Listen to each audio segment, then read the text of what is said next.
Business Access TV. Serious about business. Serious about business.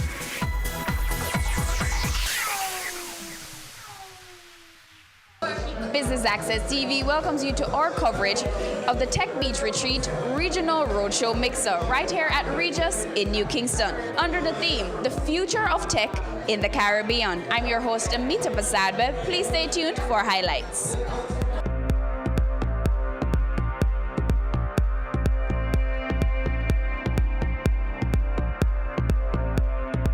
Welcome, one and all. Firstly, apologies. I was planning to wear my tux today, but we were really working up to the last minute before you came to get this center up and running. There's still a few minor touches for us to put on, but I hope you like what you see. So you are here at Regis. We are the world's largest provider of workplace solutions, ranging from products for if you work from home and you just want a more professional image for your business, if you need to pop in to use a meeting room, or for our core products, which are office space. Fully furnished, or bells and whistles included, from your telecoms, IT, even down to your gourmet coffee or during the day. So if you want to have a look to see what we have to offer, please grab one of the Regis team, and we'll be happy to show you around. We also have some goodie bags for you to take away when you leave. And in them, you would have a free lounge pass. So we want you to come and test out our product. If you want to leave your business cards, we will be also doing a prize draw for a free meeting room for a day. And also, we're running a promotion. So anyone that signs up for Office Space before the end of November, signs up for at least 6 months, we will give you 3 additional months free of charge. So that's a 33% discount. So looking forward to seeing all of those opportunities and those business cards flying in. So thank you very much for popping down, and please grab one of the team if you want to have a look around. You know, I did a self-guided tour by myself around the space earlier this evening. And, you know, I am shocked at how many offices are in here. It is insane. So when you imagine all of these offices being filled with entrepreneurs and businesses all doing work and the kind of energy that can happen in this space, you really know that we're creating something special here. So thank you again, Darren. And now, Kirk, no wine for you, because I'm going to introduce you right now, the man of the evening, who is going to moderate our panel and introduce our panelists, Kirk Hamilton. Some people in the room may be asking, what is Tech Beach? I always am fascinated but also thankful when people are willing to come out and hear about something that they have not much a clue of. So that's appreciated. Tech Beach is a platform designed to really set firm an ecosystem in the Caribbean around technology and innovation. Most of us in this room are savvy individuals within the corporate world or business world, or we're entrepreneurs, and we all yearn for a different Jamaica, a different Caribbean. A Caribbean that is forward-thinking, a Caribbean that is faster-paced, a Caribbean that ideas can thrive in, and so someone can come up with something and turn it into even more. And as a 32-year-old individual, I always say to people that the challenge I've faced is, for my 3 decades on Earth, the Jamaica I know, as wonderful as it is, has never seen economic growth in any meaningful way, and I've never witnessed transformation. We're now starting to see a change on the island, and we're very excited about it, but what we feel needs to happen is there needs to be greater levels of opportunity for collaboration. There needs to be obviously greater levels of access to capital, but a lot of times we talk about these things without understanding the fundamentals of how these elements interact and how these things come together and really help to create a true economy, right? There's a conversation nowadays in Jamaica increasingly about inclusive growth. You'll hear that term over and over and over. I'll share with you as we step into this panel discussion and as I give you a little insight into Tech Beach, I usually say to people that a lot of these terminologies come into play in Jamaica and the wider Caribbean 5 or 10 years too late. No different than when we talk about technological innovations and such like that. And so if you think about what inclusivity really means, ultimately we're starting a conversation that says outside the walls of this gathering, there are people who should be involved in our economy who for some reason, for just about all of our entire lives, have been left out of the conversation. And it is suddenly happening that our private sector is acknowledging the reality that the more people who can buy my product in a sustainable manner, the better off I am, right?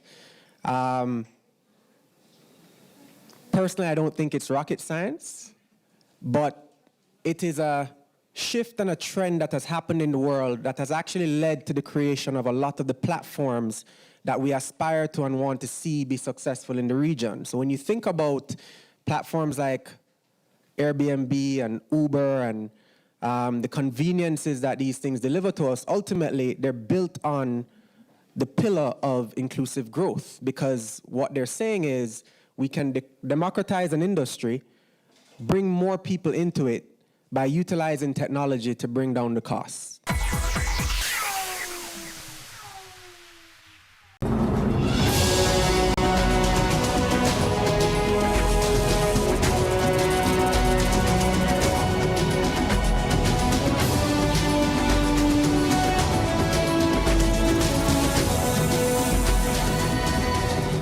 The Good Life, your weekly dose of information on nutrition, wellness, and fitness. Discover ways to nurture your mind, body, and spirit.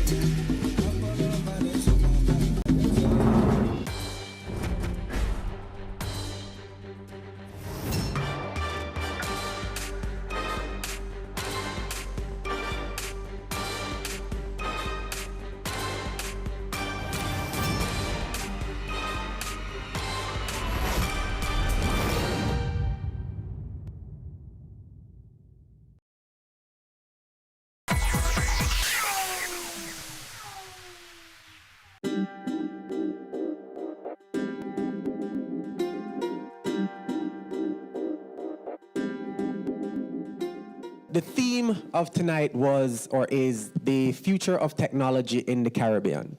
And I'll just go ahead and try to shape the conversation, but ultimately, you know, within Tech Beach, we deal with a lot of emerging technologies that seemingly are shifting the conversation and changing the landscape around the world.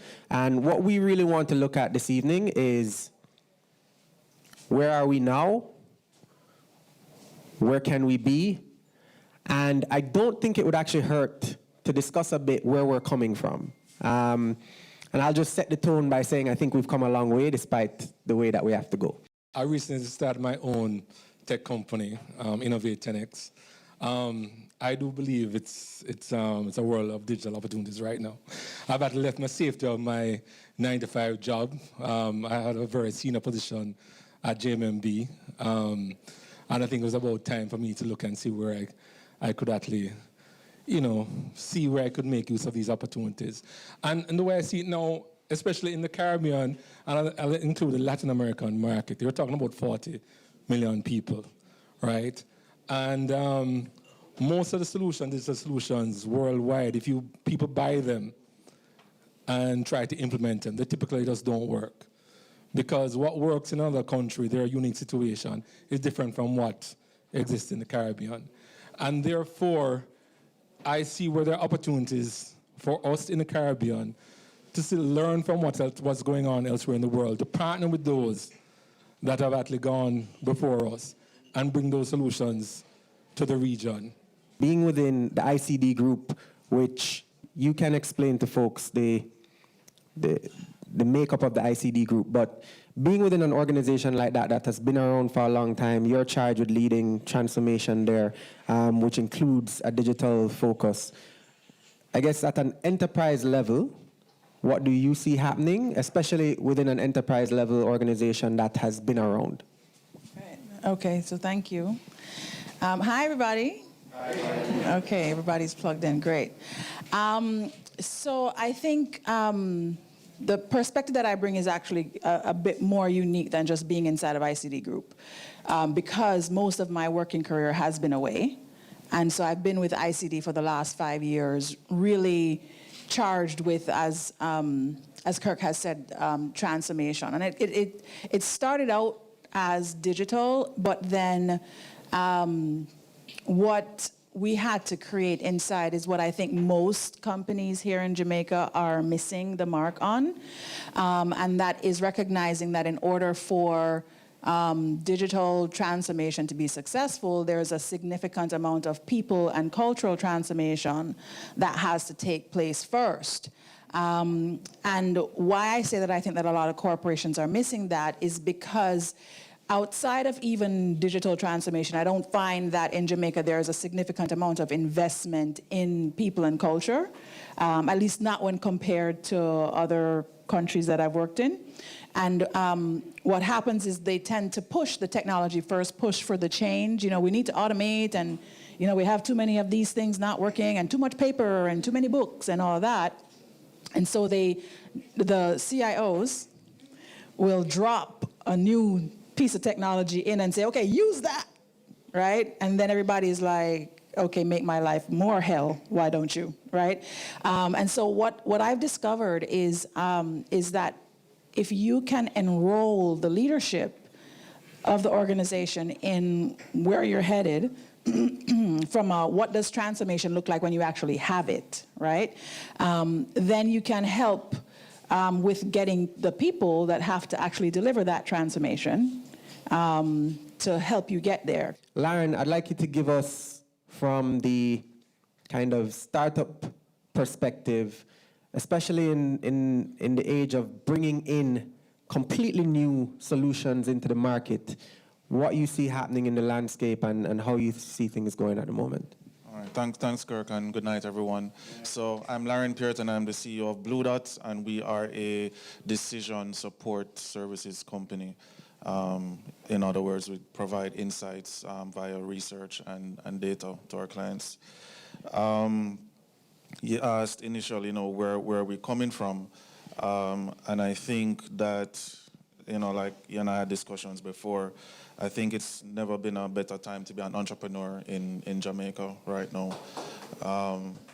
I think there's a lot of opportunities that are present now, especially that were not present when I started Blue Dot 4 years ago, or even when I first went to the Branches Center in 2013 as a little hustler. So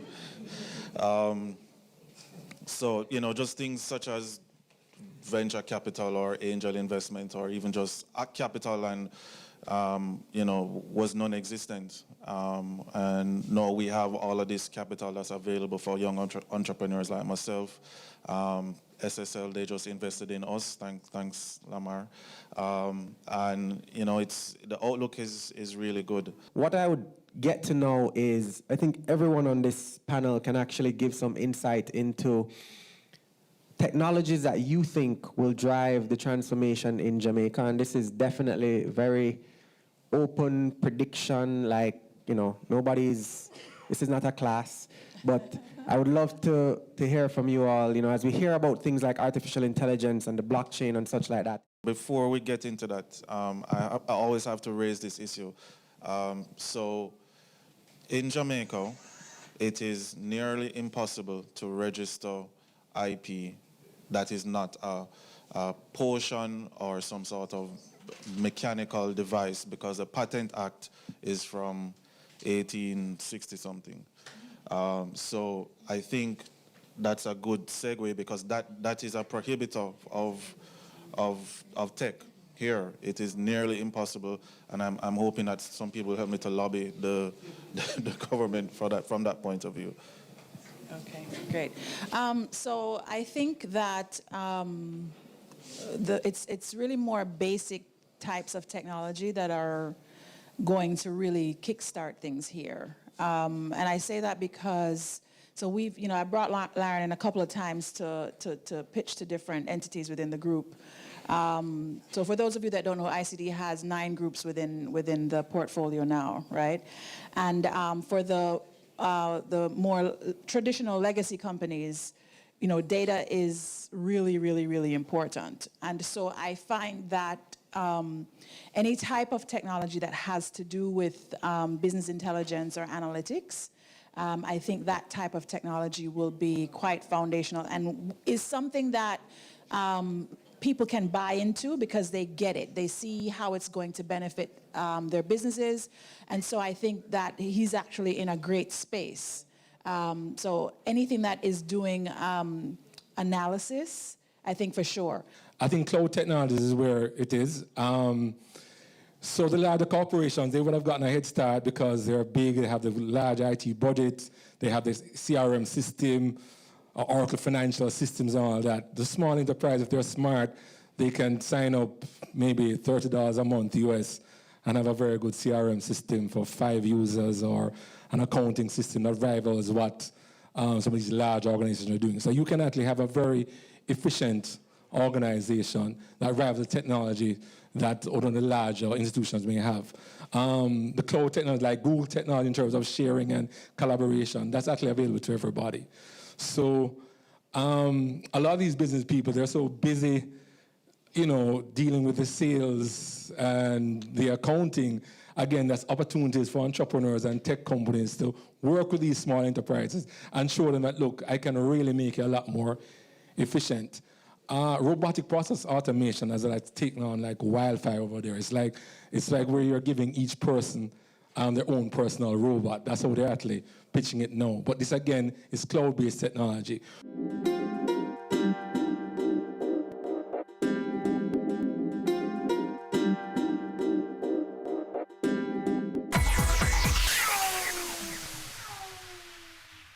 Dodgen Global offers a CPA scholarship program to team members who join our team. A career in accountancy at Dodgen Global is a great choice and can offer you excellent job prospects. We believe that an accounting education is the greatest gift you can give yourself or anyone else. Few gifts make as significant an impact as the gift of an accountancy education with a job. It's a contribution that lasts a lifetime in the form of learning, opportunity, and success. Join our team and get the opportunity to be part of our CPA scholarship program. This scholarships awards program will be administered by the HR department of Dodgen Global. Requirements: first degree in accounting, employed at Dodgen Global, willing to pursue the CPA examination. Here's how to apply. Submit application to Staff Accountant, Dodgen Global. Email sa@dodgen.com.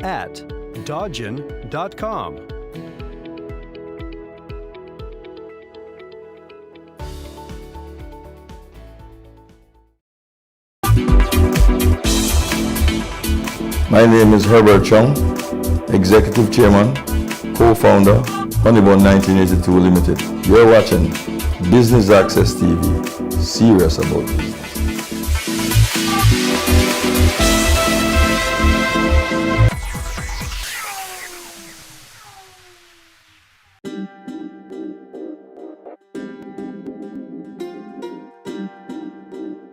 Regis is the global leader in service offices. So service offices here at Regis is all about flexible workspaces and flexible working.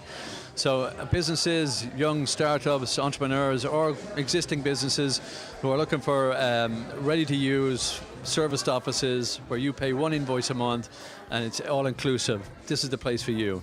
Whether it's a 4-person outfit or a 20-person business, you can get an office for a day, for a week, for a month, for a year, and our office space is our core product. On top of our kind of core product of office space, we have the virtual office where we will manage your mail, we will manage your answering, we'll manage your telephone, so telephone answering, mail management, and depending on your level of needs, your level of requirements, we have different types of virtual office products.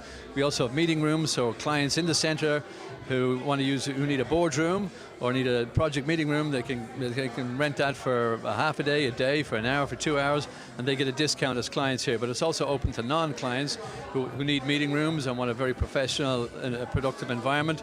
We provide that service too.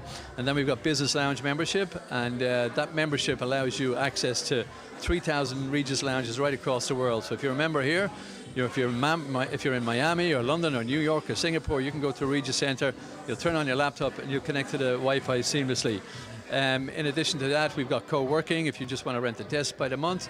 We also offer that service. So there's a lot of flexible working solutions and workspaces for the modern day business person, the modern day businesses. So when you look at what we have in our centres in Barbados or in London or in Trinidad or in Hong Kong, we get a diverse mix of businesses.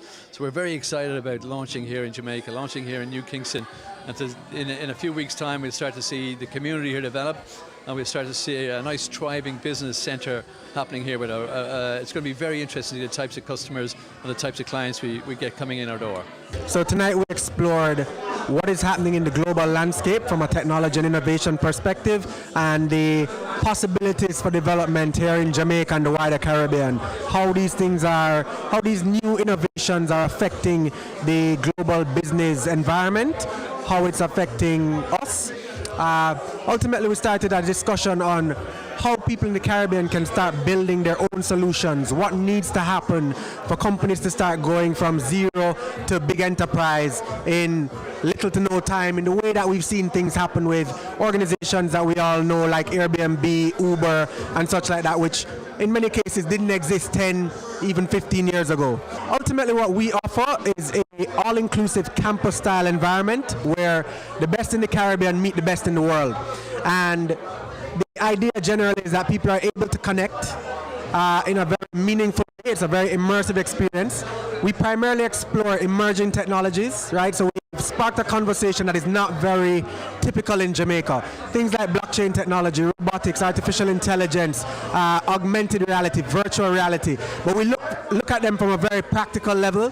What is happening in business, how things are shifting, and what we are known for is our ability to attract the best in the world, the best in industry in these spaces, right? Including, of course, our very own best in Jamaica and the wider Caribbean as well, right? So some of the speakers include people like Michelle Romano, who's a Dragon on Dragon's Den, and also the founder of a company called Clearbank.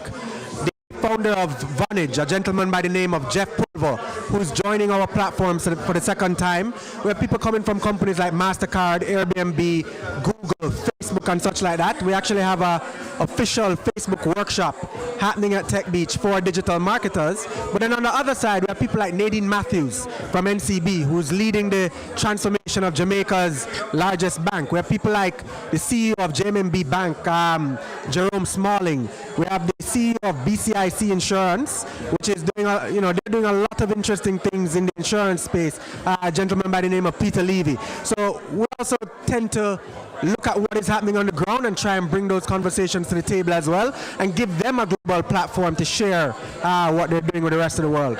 So we're here tonight at the Tech Beach Retreat. Mixer, your thoughts?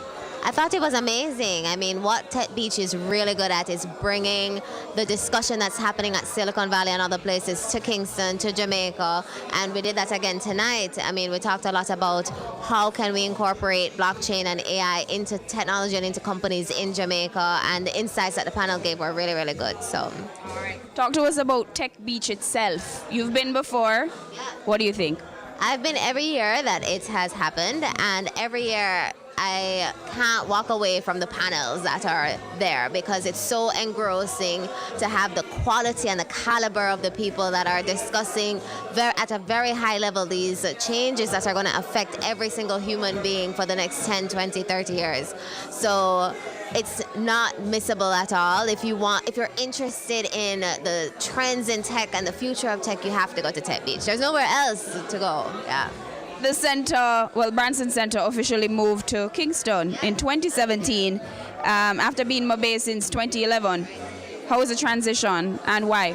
It's been really fantastic because 70% of our entrepreneurs are actually based in Kingston, all of our partners, the media, etc. So we feel like we've really had more of an impact and we're more integrated into the entrepreneurship ecosystem being based here in the business hub of Jamaica. And I think we actually also changed our strategy to target scale-up entrepreneurs, growth stage entrepreneurs instead of startups, and that has had really amazing results. Lauren is one of our entrepreneurs. He was on a panel here. He got a great investment this year from SSL Ventures too. And we have a lot of other entrepreneurs like that that are investment ready, and you're going to see a lot more of them in the coming months. What are your thoughts about the Tech Beach Retreat mixer this evening? I think it's excellent. This is my first time here at the Mingle, and it would be my first time going to the retreat soon. I feel like it's a family here, brothers and sisters, very like-minded persons, and I'm excited to learn. I mean, I'll contribute where I can, but it's really about learning and sharing where we can, you know. As someone that has a tech-based business, what would you say are some big challenges that are facing, I guess, startup businesses within the technology industry? Well, you know, a lot of one of the challenges, especially for small businesses, is knowing what is out there. So researching what's the best systems available to you to meet your needs. From a simple point-of-sale system, there are so many out there you can buy, from the hardware to the software, etc. Those are challenges in and of itself. Another thing that maybe, you know, companies don't really pay close attention to is like security. To be really conscious of the risks involved with what you do take on board with your business. So there are a number of others, but those are two ones that jump to mind. So talk to us about Growth Tech. What is it that you guys do? Well, Growth Tech is a company that was conceptualized in 2016. So what we're doing is pretty much spreading connectivity in Jamaica, making connectivity like oxygen available to everyone everywhere. And with that, it segues nicely into this Tech Beach event where they speak a lot about creating an ecosystem of technology to foster growth in Jamaica. So talk to us about your company, Innovate 10X. Okay, Innovate 10X is a passion of mine where I'm actually looking at helping companies go along their digital transformation. So we know that there's a lot of technology out there. There's artificial intelligence, blockchain, big data. It's all happening now. It's now becoming mainstream. But 95% of companies in Jamaica doesn't understand anything about the technology, literally. They're still struggling with accounts payables, inventory management, basic CRM, much less to worry about where new and emerging technology can help them along their journey. The panel discussion earlier spoke to challenges within our tech industry here. What would you say is one of the bigger ones? It's actually still a matter of a lack of funding. I think most banks or people with the capital don't understand how to fund technology. They're still looking like a physical asset, a motor vehicle, a real estate. A funding a tech business. That's a big problem, because tech business is usually built on an idea that you want to produce something that is software based. It's not something that's tangible, something that you can actually touch and feel, right? But we need more people to understand that, to be able to invest in it and feel comfortable that if you stick with the entrepreneur, if they're very determined, you're like to actually make a very good return. Similar like if you're investing in a manufacturing or a distribution company.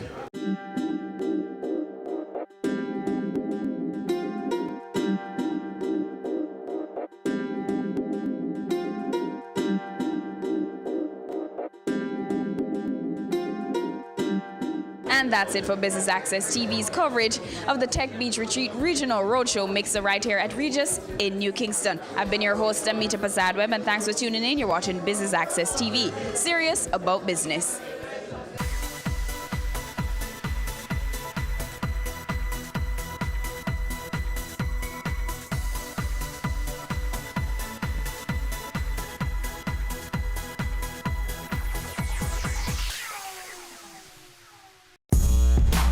Started out selling out of the trunk of my car. If everybody think the same way, everybody going in the same line. Being an entrepreneur takes everything that you've got. Weekends? What's weekends? We work on a weekend. There are real opportunities everywhere you look. But you have to have the passion. If I do my part well, then everything is okay. We believed in ourselves and our families believed in us. Being convinced of this great opportunity, why we are all here doing what we're doing now. Your business matters. Business Access TV offers you the most innovative and effective advertising solution for your business, specializing in B2B sales, cost-effective solutions, the customers you want, the repetition you need. No matter the size and nature of your company, your business matters. Call us at 876-291-6233 or 876-376-4225. Email sales@batvja.com.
Sundays at 4:30 p.m. It's all about Home Sweet Home.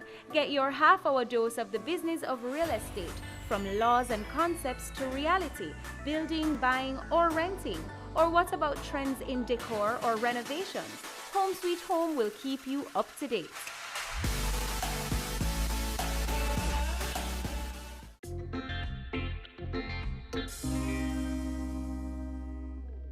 Hey guys, and thanks for joining me on another episode of Chill Spot. Today we'll be hanging out with Adrian Samuda. He is the CEO of the Kaluga Group, and he'll be taking us to have lunch at the CPJ Courtyard.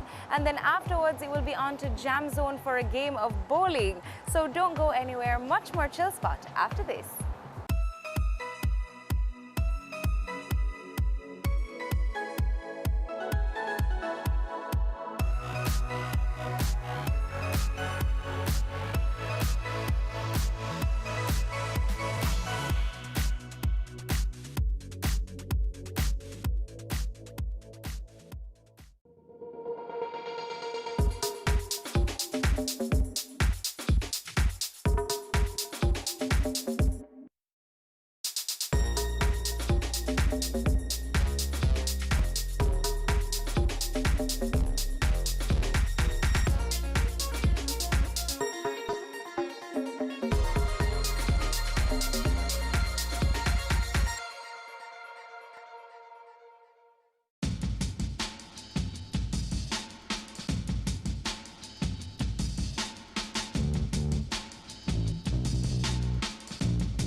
Hi Candy, these are my friends. This is Rick. Hi This Rick. is Dwight. Hi Dwight, nice to meet you. So talk to me now, what are we going to be doing today? Today we're going to be having lunch. Then we go to Jam Zone. It's gonna be my first time bowling. Well, I must say I really like the ambience here, and I'm very excited about the food as well. Have you ever eaten here? I have. So what's your favorite thing on the menu here? There's a sandwich, it's a Marlin sandwich. I ate Okay. it last week. I'm somebody who, because I'm in the restaurant business, and I'm a You're restaurant very app, interested in that stuff, eh? to find out what is on different menus.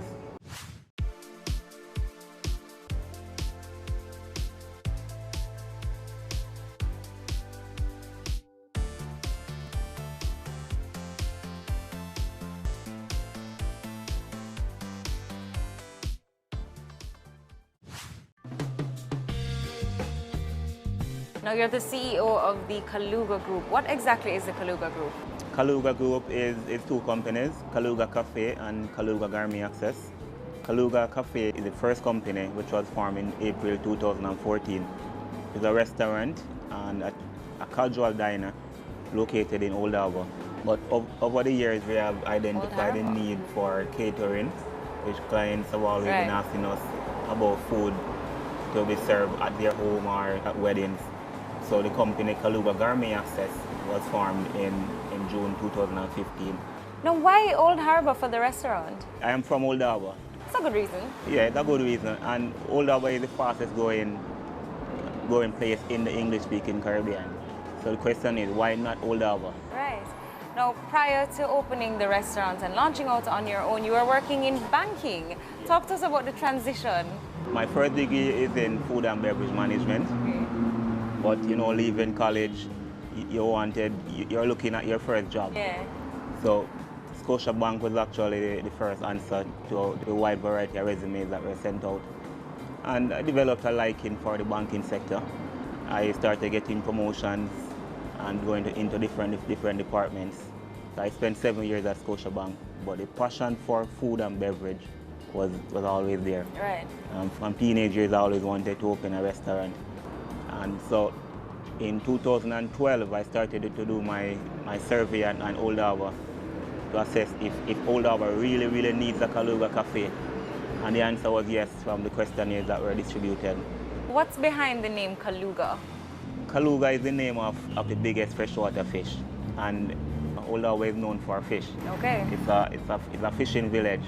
So that's the inspiration behind the name. When I was searching for a name, I started searching for names of sea creatures. Right. I wanted a name that actually defines the location. Okay. Then the name Kaluga came up, and I was like, Kaluga, it sounds like a name that we can build a brand out of. Right. So you know, a brand, you have to be catchy, it have to sound good. And we have to think 10, 20 years down the line, so it's not just about the restaurant, it's about a brand. How has the reception been since the restaurant has been open? It has been excellent. I'm bringing something different into Old Harbour. There's a massive migration into Old Harbour now. All of the persons who used to reside in Kingston, because of more affordable housing in Old Harbour, they're moving into Old Harbour. Right. So those persons want a similar experience to what they're getting in Kingston. So we put a similar concept into Old Harbour that someone would have ventured out into Kingston for.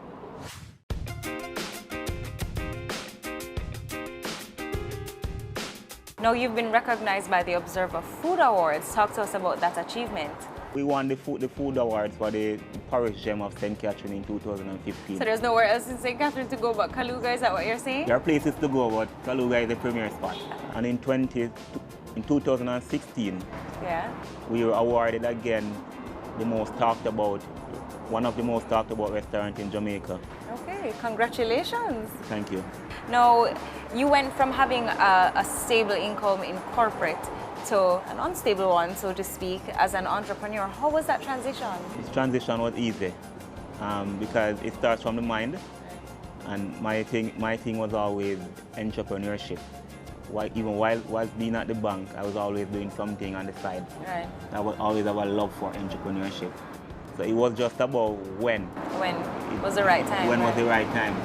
In December 2013, after building on Kaluga Cafe, I realized that this is something that is going to be greater than what I thought. It could not be multitasking between Scotiabank and Kaluga Cafe. I had to make a decision, and my decision was my passion. And you've never regretted it? I've never regretted it. I never think of a plan B because I know that it must work. Right. And that's important. And it has. It has worked. It is working. So it's conditioning the mind and setting up myself mentally. You know, said it is a must. There's no failure. Success is a must. Coming up.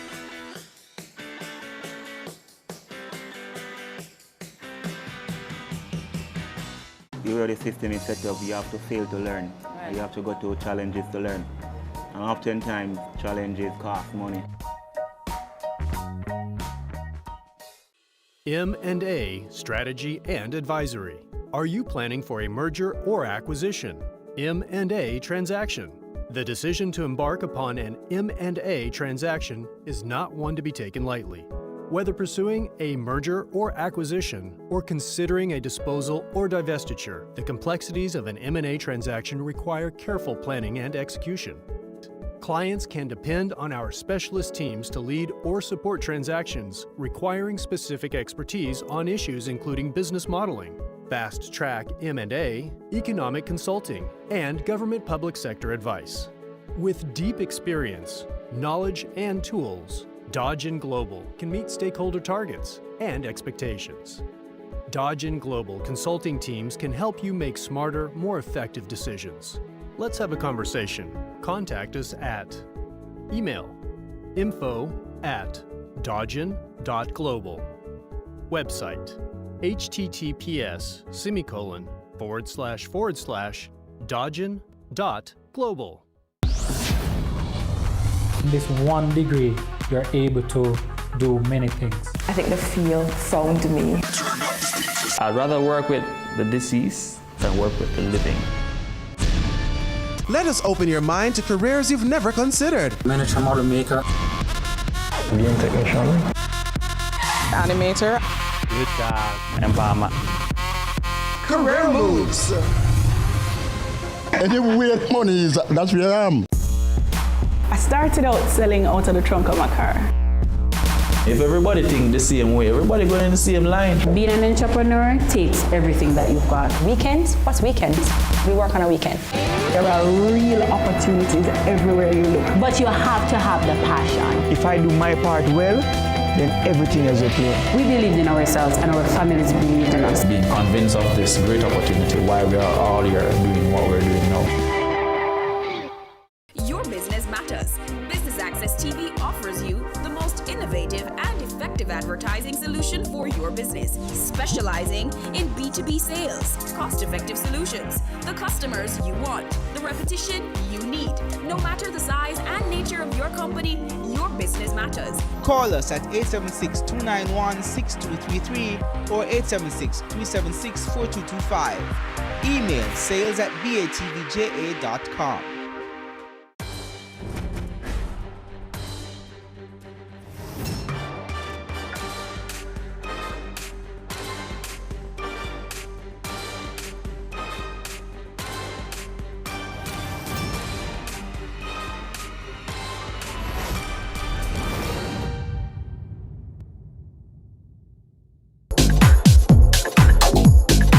Hi, it's Novia MacDonald White, Senior Associate Editor at the Jamaica Observer. And guess what? You are watching Business Access Television.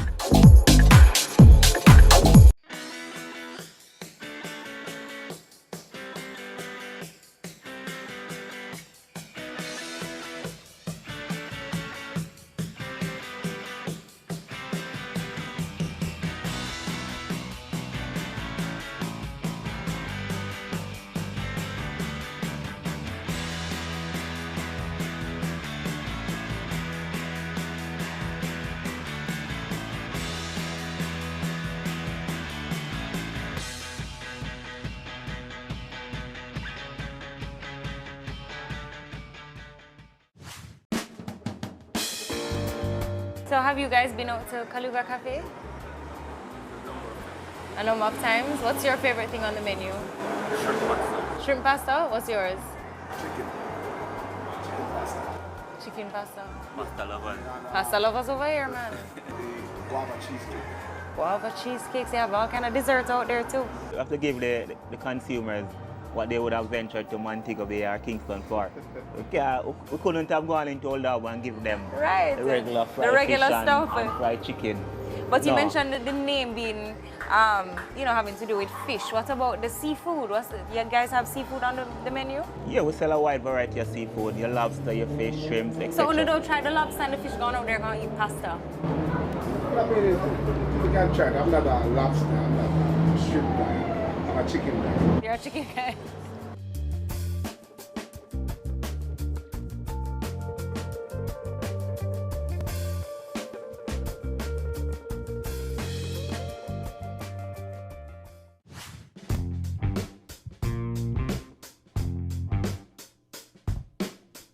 What's your secret to success so far on your journey?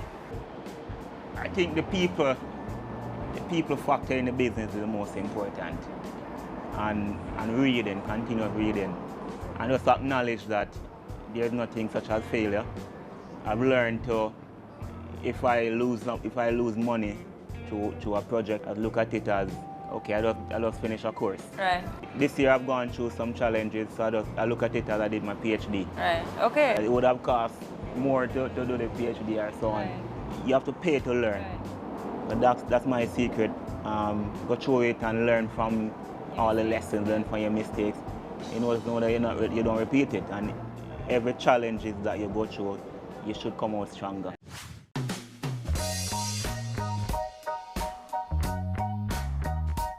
Now, what are some of the struggles that you faced or challenges that you faced as an entrepreneur? I believe one of my greatest challenges were the opportunity to capitalize on mentorship as a young entrepreneur. So you have this dream and you have this strong vision and you go after it. But the way the system is set up, you have to fail to learn. Right. You have to go through challenges to learn. And oftentimes, challenges cost money. Right. There's nobody who shares their secret of success. All the great persons who have gone through it, you won't know how they did it. Right. Unless you go through it and you pay the price. I've not failed, I don't believe in failure, but it has been challenges. You have to learn from your own. Now, what sort of impact do you hope to have in this industry?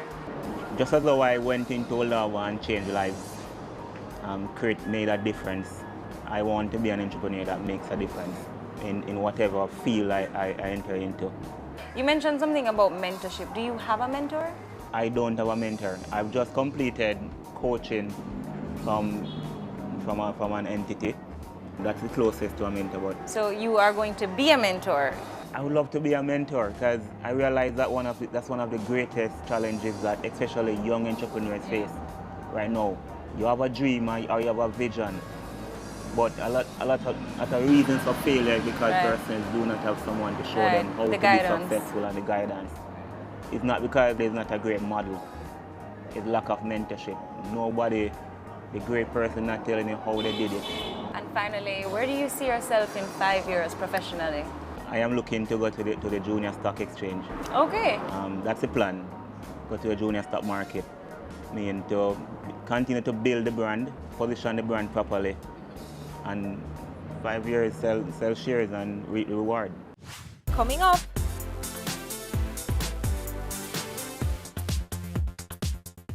What advice would you give the younger you? Be determined. And persistent. Never give up. There's going to be challenges. Yeah. But I believe everything happens for a reason. Right.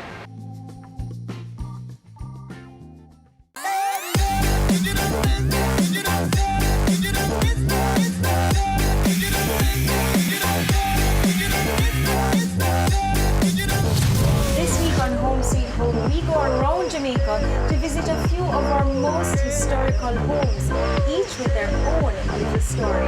Our first stop, let's find out.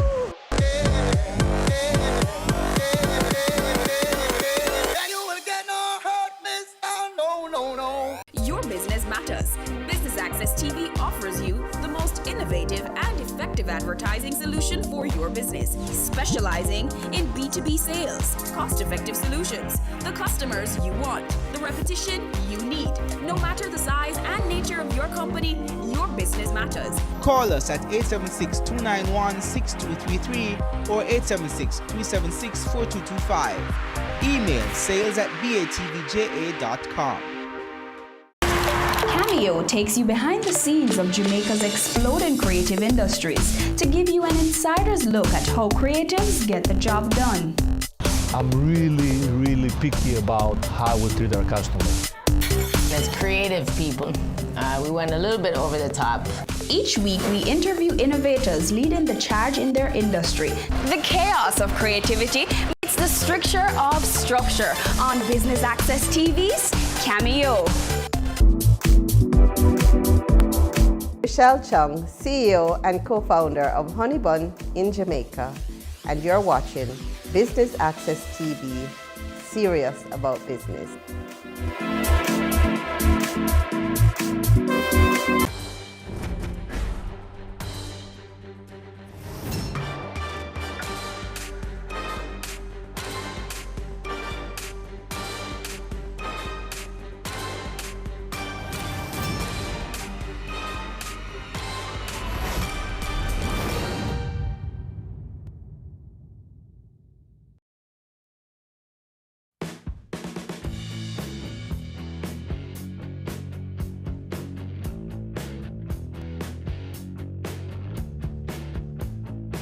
So are you ready to lose?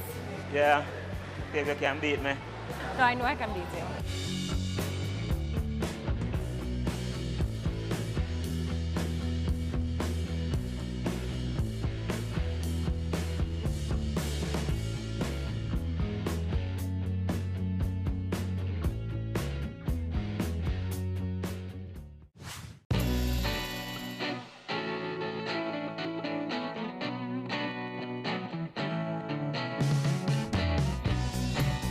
Now, how do you guys know each other? Well, I met Dwight about 2 years ago. 2 years ago, Dwight. Dwight was one of the judges for the Ozero Food Awards. Okay. So, I mean, we have similar mindsets, so we're connected from that. But Rick now, Rick is from media ground, from parents. Parents grew up together and we grew up together. Parents and parents are friends, and then we come and turn friends. So you guys went to the same schools and everything? Not primary school, high school. High school? Which high school was that? Glenmere High. Okay, now do you have any brothers and sisters? I have 3 sisters, 1 brother. Tell me about your childhood. Where did you grow up? What was it like? Well, I grew up in Oldawa, a district called Davis. My childhood was good. I never knew about poverty, nor any stress. In my eyes, we had everything. So while parents worked hard, but they provided for us. So we had a good childhood. And what about an immediate family of your own? Do you have any children? I have 1 daughter. 1 daughter? How old is she? She's 3 years old. My goddaughter. That's your Well, goddaughter? the goddaughter that did not visit. Call him out, yes, call him out.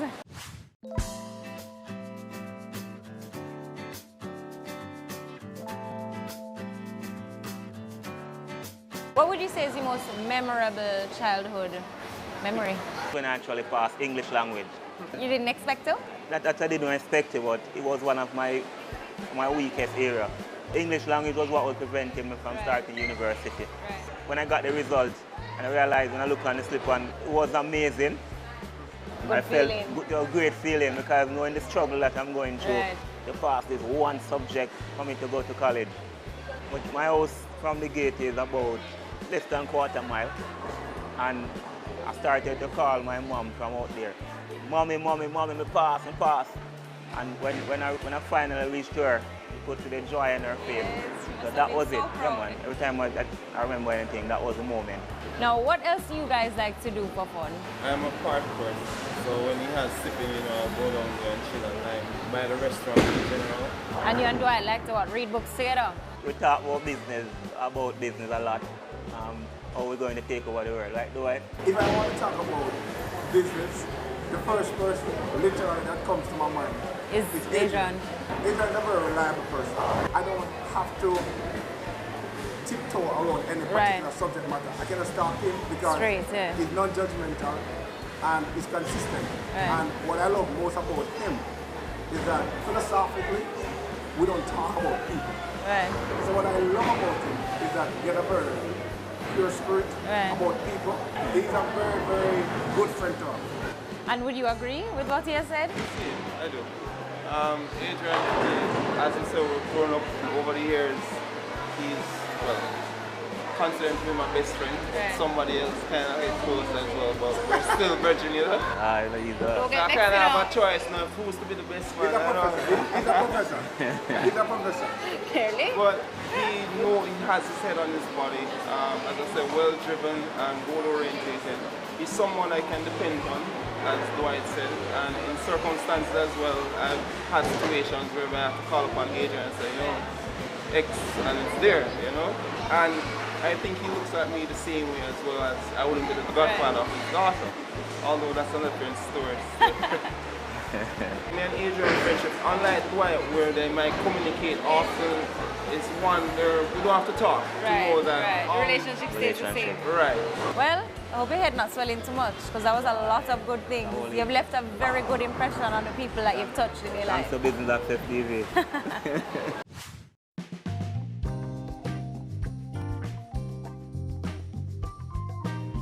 What advice would you give the younger you? Be determined and persistent. Never give up. There's going to be challenges. But I believe everything happens for a reason. I've gone through a lot, but in the end you realize that, this is the reason why that happened. But determination is key. All right, well, I think the last thing left for us to do now is bowl. Let us go.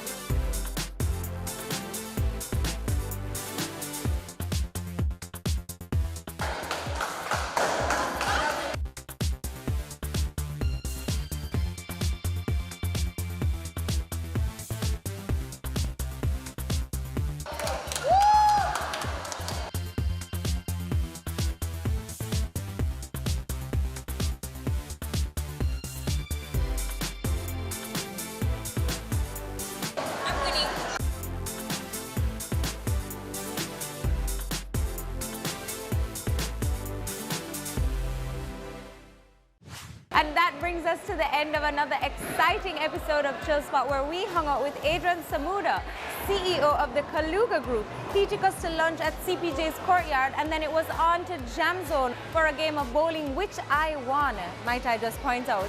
But until next time, I'm Candy for Chill Spot. Bye! Tune in this Friday for Chill Spot, where...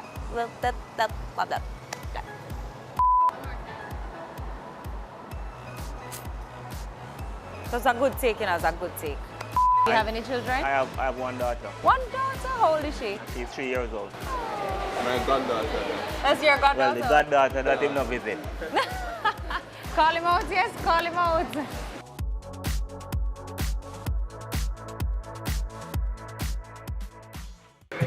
Shoes are big. It's going to make me lose.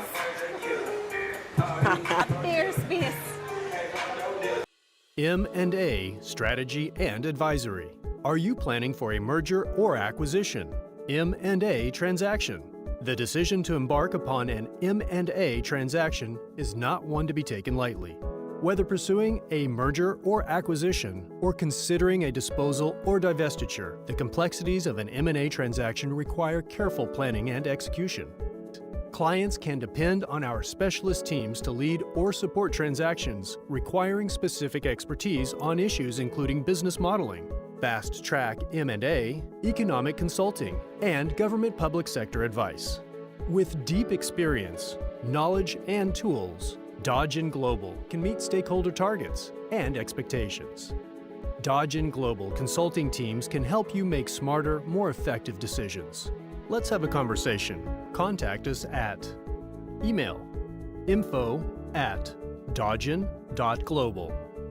Website https://dodgen.global. I do have a dream, and I know you have a dream, that we can make Jamaica the place of choice for you to choose to live, to work, to do business.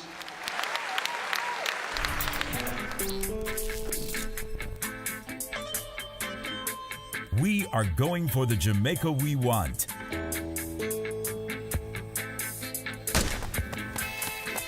Making steady progress to achieve the Sustainable Development Goals in our National Development Plan, Vision 2030 Jamaica.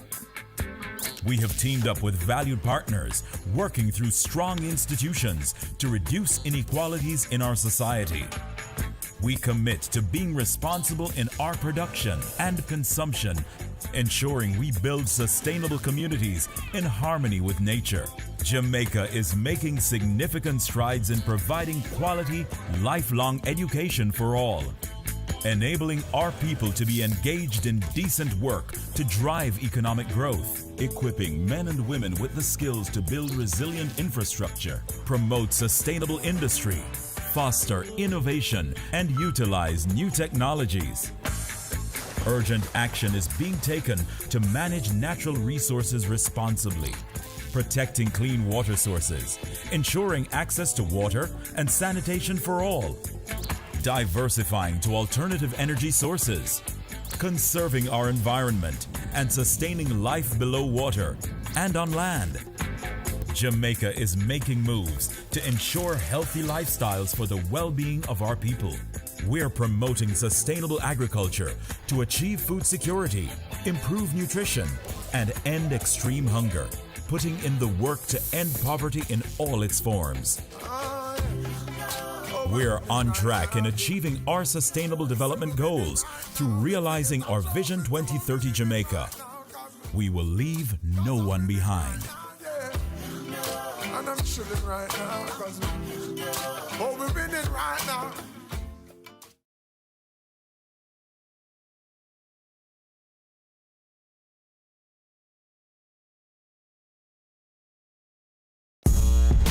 I started out selling out of the trunk of my car. If everybody think the same way, everybody going in the same line. Being an entrepreneur takes everything that you've got. Weekends? What's weekends? We work on a weekend. There are real opportunities everywhere you look. But you have to have the passion. If I do my part well, then everything is okay. We believed in ourselves and our families believed in us. Being convinced of this great opportunity, why we are all here doing what we're doing now.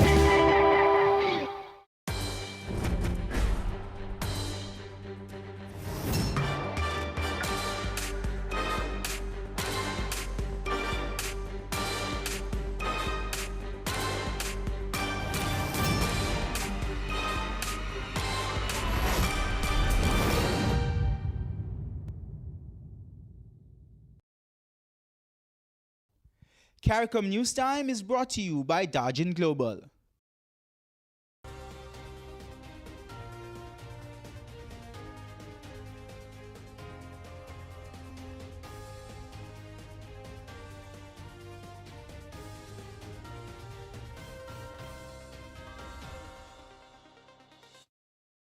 CARICOM heads of government have renewed their commitment to strengthen regional integration governance mechanisms. They have agreed to continue actions to propel growth in the CARICOM Single Market and Economy, the CSME, to adopt an all-of-society approach to tackling crime and to promote a new regime for roaming rates. Welcome to this special edition of the CARICOM News Time on the outcomes of the 31st Intersessional CARICOM Heads of Government Summit. The meeting was held in St. Michael, Barbados on the 18th and 19th of February. I am Tusankin English Francis. And I am Michelle Nurse. Thanks for joining us.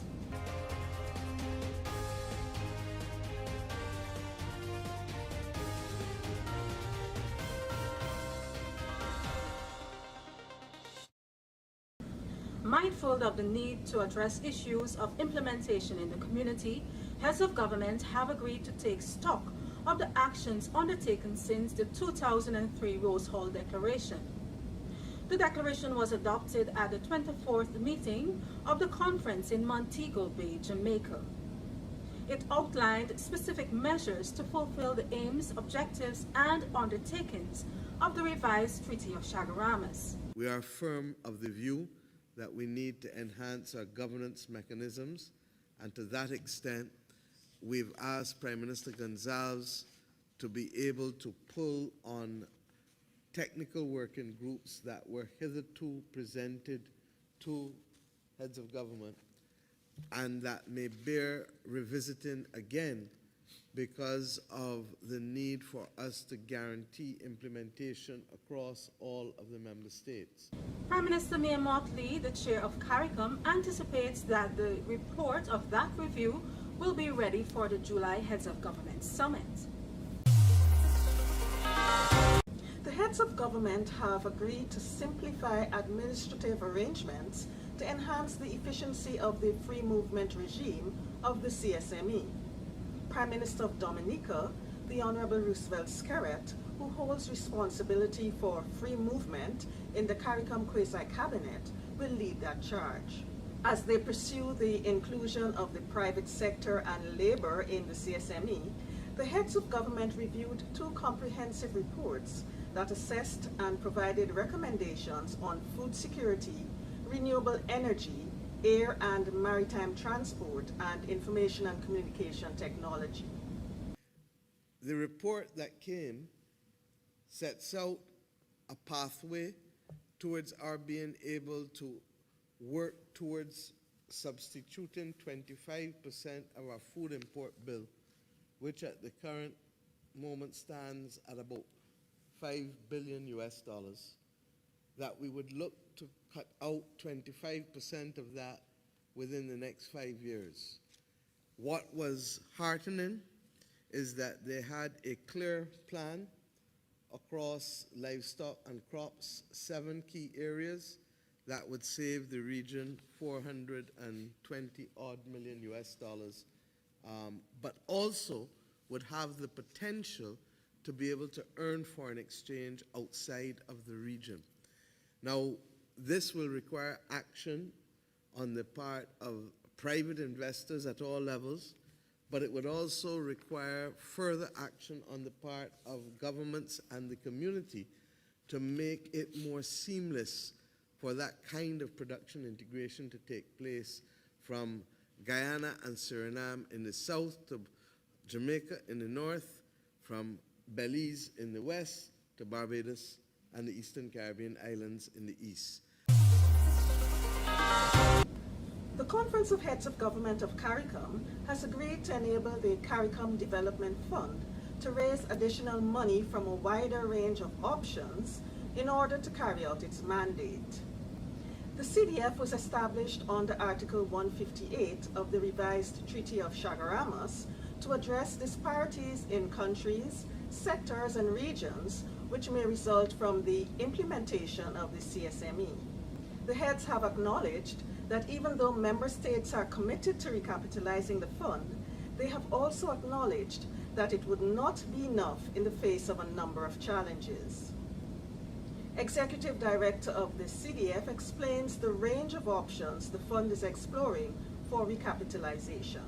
We know the traditional donors. We know Europe, we know Canada, we know UK, maybe to a lesser extent now USA.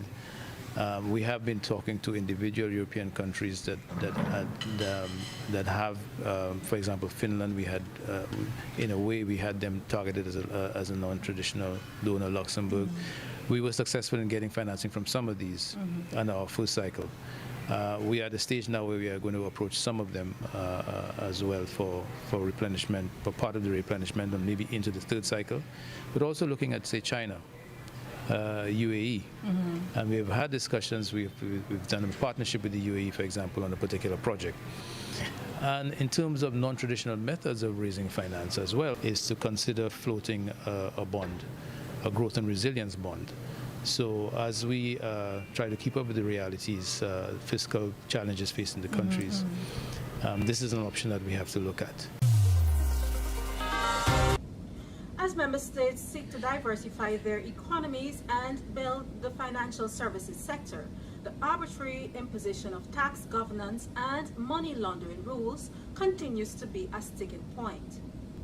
CARICOM heads of government at their 31st intersessional meeting reiterated the call for an intergovernmental tax governance body to deal with this issue. Justine Dunkley-Malcolm followed this discussion and filed this story.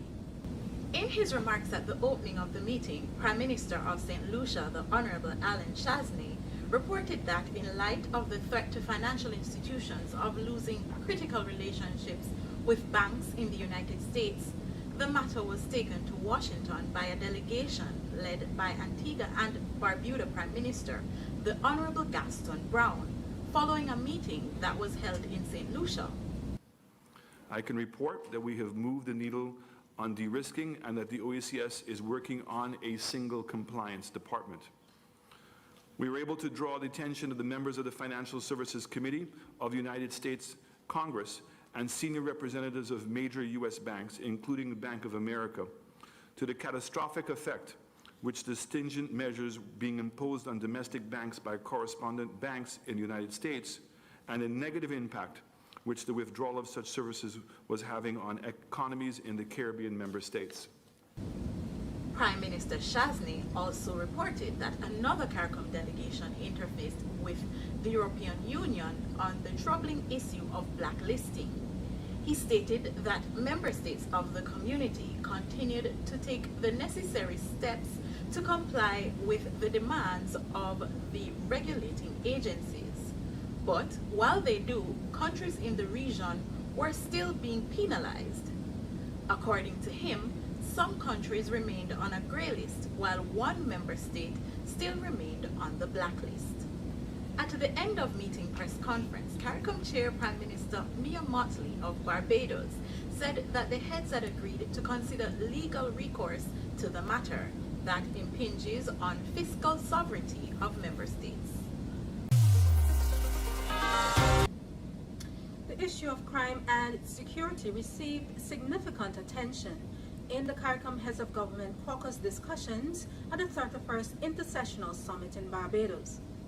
Ms. Valderine Hackett of the Communications Unit filed this story. A multidisciplinary summit on security is scheduled for April this year.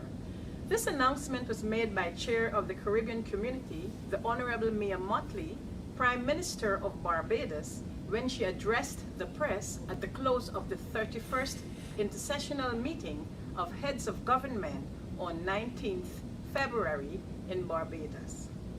The Prime Minister conveyed her fellow heads deep concern about the continuing high rates of crime and violence in the community and shared their decision to convene a summit which would bring together a wide cross-section of disciplines and partnerships to address this issue.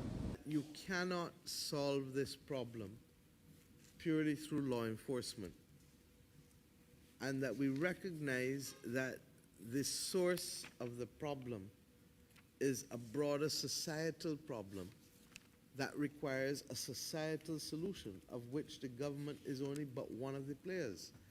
And we're talking about not just how do you solve murders, we're really talking about how do you resolve violence and conflict within our families, within our communities, within our countries. Heads of government have agreed to address the matter of crime and violence as a public health issue. They have agreed also that enhanced security would include measures to assist in minimizing the risk of importation of the COVID-19 virus. Lead head for security in the CARICOM quasi-cabinet, Honorable of Trinidad and Tobago, has agreed to host the summit scheduled for early April. CARICOM heads of government have endorsed the regional health emergency strategy led by the Caribbean Public Health Agency to prevent the importation of the novel coronavirus to the region. They commended the support of other regional and international organizations, including the Pan American Health Organization. We dealt also with health. Members, states were updated, and we thank them very much for their updates. CARFA, who has been really on the front line of the fight against COVID-19. We are happy but not arrogant that we have been able to contain and to manage our affairs such that there has no single case of COVID-19 within the community. We pray that our efforts and our actions will continue to allow us to be able to say that.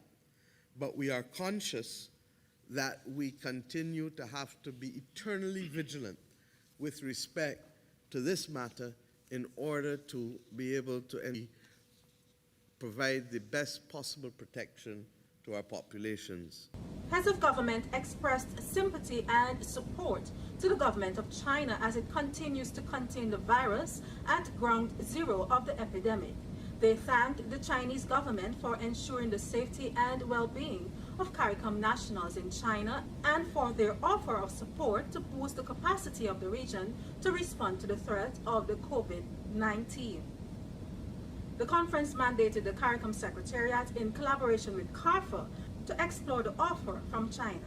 CARICOM heads of government also addressed wider health issues and were particularly concerned about the escalation of incidents of heart attacks in the region. We also took a report from the CARICOM, Caribbean Cardiac Society. And in this report, we were updated to some facts which we have been discussing here in Barbados as well, that the mortality rate for what they call myocardial infarctions, MIs, in the Caribbean is significantly higher than it is in the developed world. And the figures quoted were in the vicinity of 36–37% as compared to 7–8% in the developed world. And the point was made that we are probably doing more on prevention within the region than there are in the developed world, but more people may have a chance of surviving a heart attack in the developed world than here because of the additional steps that we need to take. As a result of that presentation, heads of government mandated that we would wish to build the capacity to address the incidence of heart disease, both in terms of continued prevention as well as in preparation to be able to increase the chances of survival of a person presenting themselves at a hospital within the region.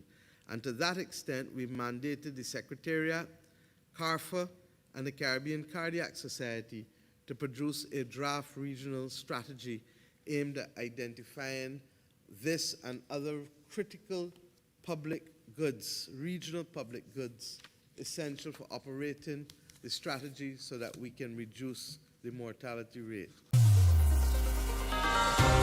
Community nationals can now anticipate affordable roaming charges as they move across the CARICOM single market and economy. The Conference of Heads of Government has asked Grenada's Prime Minister Dr. Keith Mitchell to engage telecommunication companies in discussions to chart the way forward on a new regime for roaming rates. We will await the final implementation of the regime, as well as the other areas of digital governance for which Prime Minister Mitchell has responsibility. Agreements and instruments of ratification were signed at the 31st CARICOM Intersessional Meeting as members reaffirmed their commitment to regional integration governance mechanisms, signed a Memorandum of Understanding with the Government of the United Arab Emirates for the establishment of a consultation and cooperation mechanism. You can view the full list of agreements in the communique issued at the conclusion of the meeting on the CARICOM news site or the CARICOM website. CARICOM heads of government have agreed to mount a fact-finding mission to Haiti. Briefing the media on that decision, Dominica's Prime Minister, the Honorable Roosevelt Skerrit, said even though the situation in Haiti is complex and there are a number of views on the way forward, it cannot continue without the intervention of the Caribbean community. We've agreed to dispatch a team of senior officials led by the Secretary General, Ambassador Larocque, to visit Haiti and to meet with all relevant stakeholders so that we can find some kind of, first of all, to know exactly what's happening on the ground, engaging stakeholders, but also seeking to devise a strategy of how CARICOM can assist Haiti in resolving this issue. Because it is felt that if we do not help address the domestic issue confronting Haiti, we will continue to have tremendous negative impacts on countries like the Turks and Caicos and the Bahamas, who are seeing a large number of migrants coming in to these countries and creating some domestic challenges for them. So we need to work with Haiti, we need to work with the various stakeholders in Haiti to find some kind of lasting solution. CARICOM and Canada have discussed the strengthening of relations between the two parties. CARICOM heads of government welcomed the Foreign Minister of Canada to the 31st Intersessional Summit. The Canadian Foreign Minister set out an agenda for strengthening ties between his country and CARICOM. Heads of government expressed their appreciation for the assistance Canada has extended to the community in various fields. They also interacted with Commonwealth Secretary General Baroness Patricia Scotland. They expressed their gratitude for the range of activities undertaken by the Commonwealth Secretariat to the benefit of small island and low-lying coastal developing states, SIDS. Heads of government expressed their overwhelming support for the renewal of Baroness Scotland's term of office. Prime Minister Mia Mottley also announced that a CARICOM Africa Union Summit will be held mid-year in Africa.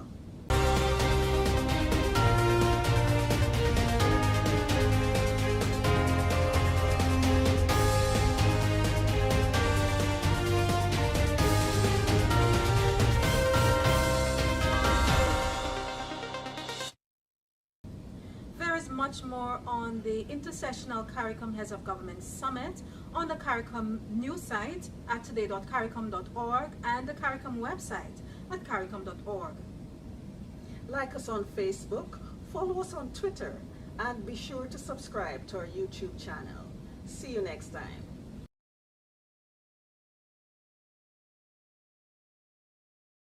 CARICOM News Time was brought to you by Dajin Global. Outsourced finance and accounting service. Growing companies face a challenge. For you to stay focused on building your business, you need solid financial management with a dependable accounting function, a resource you may not have in-house. That's where we come in. Dajin Global provides startups and other businesses with outsourced accounting and finance solutions on a fixed fee basis. No matter what your size or fundraising status, we can tailor our services to fit your needs at every stage of your company's life cycle. Whether you want to add expertise to your existing team or completely outsource your accounting and finance functions, we offer reliable and economical options, including accounting system installations and upgrades from simple to complex, help establishing preferred banking, legal, payroll, benefits, and HR relationships, paperless online bill payment and bookkeeping, financial reporting and advice for management and investors, financial statement audit management, sales tax compliance. Our team can help you make smarter, more effective decisions. Let's have a conversation. Contact us at email info@dodgen.global, website https://dodgen.global.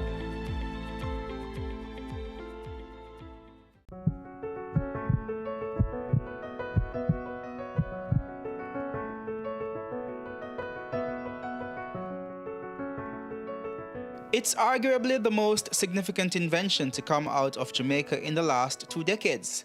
A medical doctor, a mechanical engineer, and a computer scientist used technology to develop a way to train heart surgeons across the globe more efficiently. The heart simulator developed at the UWI is now being used by several universities across the world to train surgeons. Professor Daniel Kaur, who worked on the project, says after shelving the first prototype and moving on to other projects, he and the other inventors involved received a call that would change everything. So in late 2007, we hear from Dr. Richard Fines, who was at the time chairman of the American Board of Thoracic Surgery. He had seen a video that had been released along with a paper that we had published. And in the video, we were just showing a small clip of what the heart looked like while, in operation, in use. And he wrote to Dr. Ramphal, basically did a little internet search, tried to find him, sort of located an email address for him at UWI, by which time he had already left UWI, and wrote him and said, I saw this video, is it real? Because if that's real, I'd love to come to UWI to see it, and would you be willing to set it up for us, because we examining possible simulation environment scenarios for the cardiac surgery training. And this is something that we would like to sort of take a look at just to see what it can do and whether it's good for us. After some persuasion, the team decided to go to the University of North Carolina to set up the prototype. First time set up, right? So all these prominent heart surgeons had just come in to take a look at what's going on. And everybody was kind of blown away at just how realistic the heart beating was and, how realistic the whole environment was. So they took out the video footage and took that to their annual meeting that year at the Society of Thoracic Surgeons. And with that video at that meeting, just sort of, caught the eye of everybody who was at that symposium that year. And that ended up getting us invited to technology symposium for cardiothoracic surgery. And we got re-invited year after year. Soon after that, the UWI developed Heart Simulator was a sought-after tool when it came to training heart surgeons. It then got to a point where other places wanted one. They kept saying, how can we get one of these at our institution? So it was kind of around that time, that was started around 2009, that we started talking about how to get multiple ones of these. And by around 2011, we'd actually built them. So in that interim, we had negotiations, sort of thought about how to sort of make it a little more structured and sort of help ourselves get to the point where we could be talking to people who might want a license. The simulator then ended up in some of the top medical schools in North America, revolutionizing the way heart surgeons were being trained. Harvard's Mass General Hospital, University of Rochester, there was a University of North Carolina, Johns Hopkins, Vanderbilt, Mayo Clinic, University of Washington, and Stanford. This was the first time ever heart surgeons in training were being exposed to real-life circumstances. Kind of what I mentioned before, where you might have the pig's heart in a bowl, or I suppose if you're working with a cadaver, which is going to be realistic, but it's a dead person. But nothing where the heart is, or actually a live pig.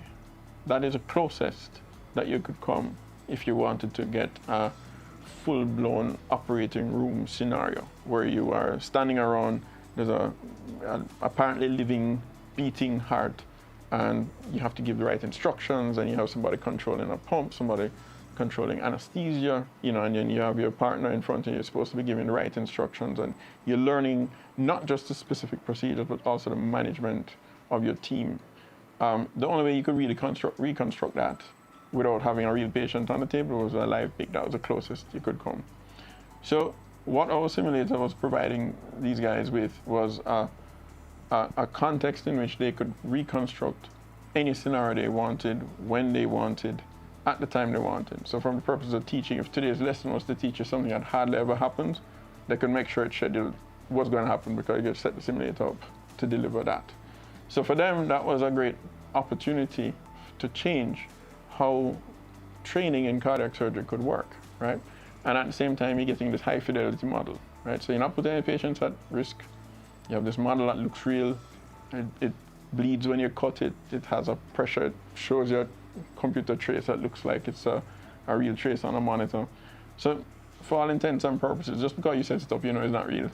But for all intents and purposes, it looks like a patient on the table. The heart simulator has not only used technology to totally revolutionize the way heart surgeons are trained, but it is also helping to better equip surgeons to deal with real-life situations in real time. There are some well-rehearsed procedures, as in over time, they've developed some procedures to respond to a particular kind of emergency. But if you as a resident only get trained via the operating room, then the only scenarios that you become familiar with are the ones that you see. Now, of course, if you see 100 cases, 200 cases, then you start thinking, okay, you're ready, you're competent, you can go, and you are now going to be certified as capable of practice on your own. But what if the scenario that we're worried about isn't one that occurs so frequently? It might be 1 in 1,000 cases, it might be 1 in 2,000 cases. Those are still potentially life-threatening. You still want somebody who is going to now become an attending to know how to deal with them. And in the old situation, before our simulator, the only way they would have really gotten that exposure is through a textbook or somebody telling them, you know, if you ever encounter this, this is what you're supposed to do. So it's kind of a hypothetical, and the response is really a kind of theoretical response, or at least a hypothetical one anyway. With a scenario, with a simulator, we can now say, okay, next week's lesson going to be how you deal with this. And I can tell you what you must do, and I can set up the simulator to make that emergency occur. So while you're doing your thing, you know, suddenly something happens and you say, what's going on? And it's for you to A, recognize that there's that emergency going on, and then B, act appropriately. So you can actually now practice that, which is not something that you could have done easier before. The heart simulator is the first UE patent to be commercialized, and with the recent commitment from Finance Minister Dr. Nigel Clarke to pump more government resources into research and development, it is hoped that more patented inventions coming out of the University of the West Indies can be commercialized.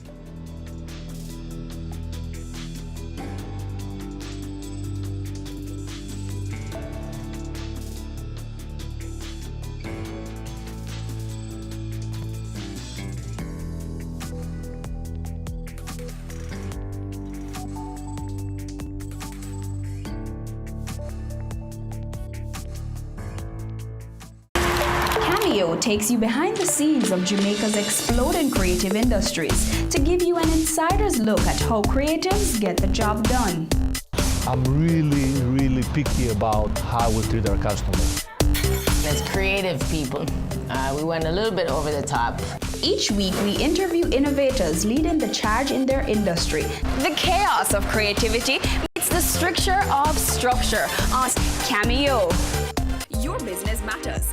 Business Access TV offers you the most innovative and effective advertising solution for your business, specializing in B2B sales, cost-effective solutions, the customers you want, the repetition you need. No matter the size and nature of your company, your business matters. Call us at 876-291-6233 or 876-376-4225. Email sales@batvja.com.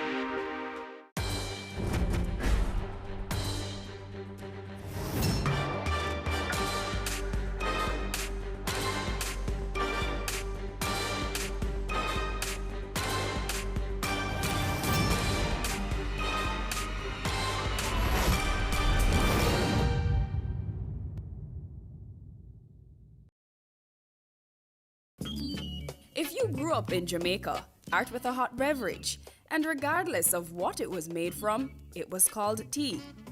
This week on The Good Life, we highlight what many Jamaicans refer to as tea and the numerous benefits that your grandmother may have told you about.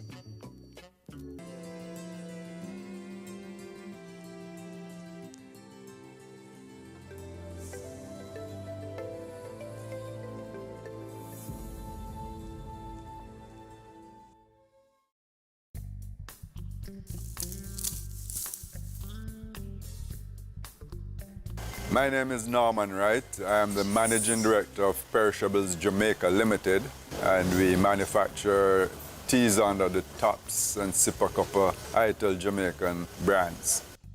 Perishables Jamaica Limited commenced operations in 1980. It was a year when Jamaica had a lot of turmoil going on with our political parties. People were either going or staying.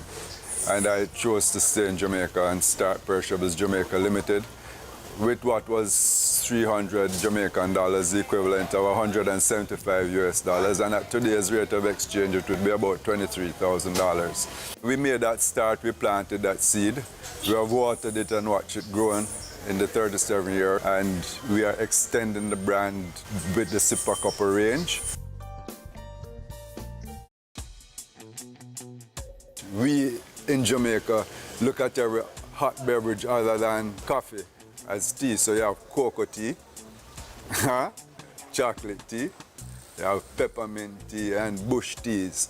But real tea, straight tea, is, as it says, tea that's grown in India, Ceylon, Kenya, and that's a plant that has its own unique claim.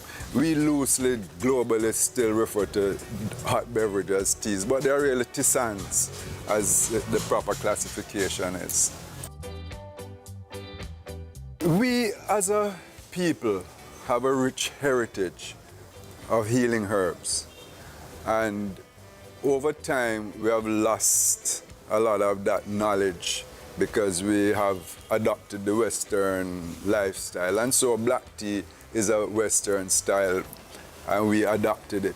But with the emergence of herbal medicine to the forefront again globally, and 70% of the world population depends on primary herbs and spices to deal with healthcare because they don't have access to modern pharmaceutical medicine. And so we as a country, and certainly we as a company, have a mandate to develop indigenous agricultural products and byproducts.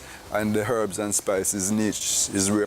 And we have sought to bring these traditional healing herbs and package them in a consistent manner, in a proper quality format, and giving it to the Jamaican consumer that they know when they buy a pack of Cersei, it's a consistent quality Cersei before we put it on the shelf.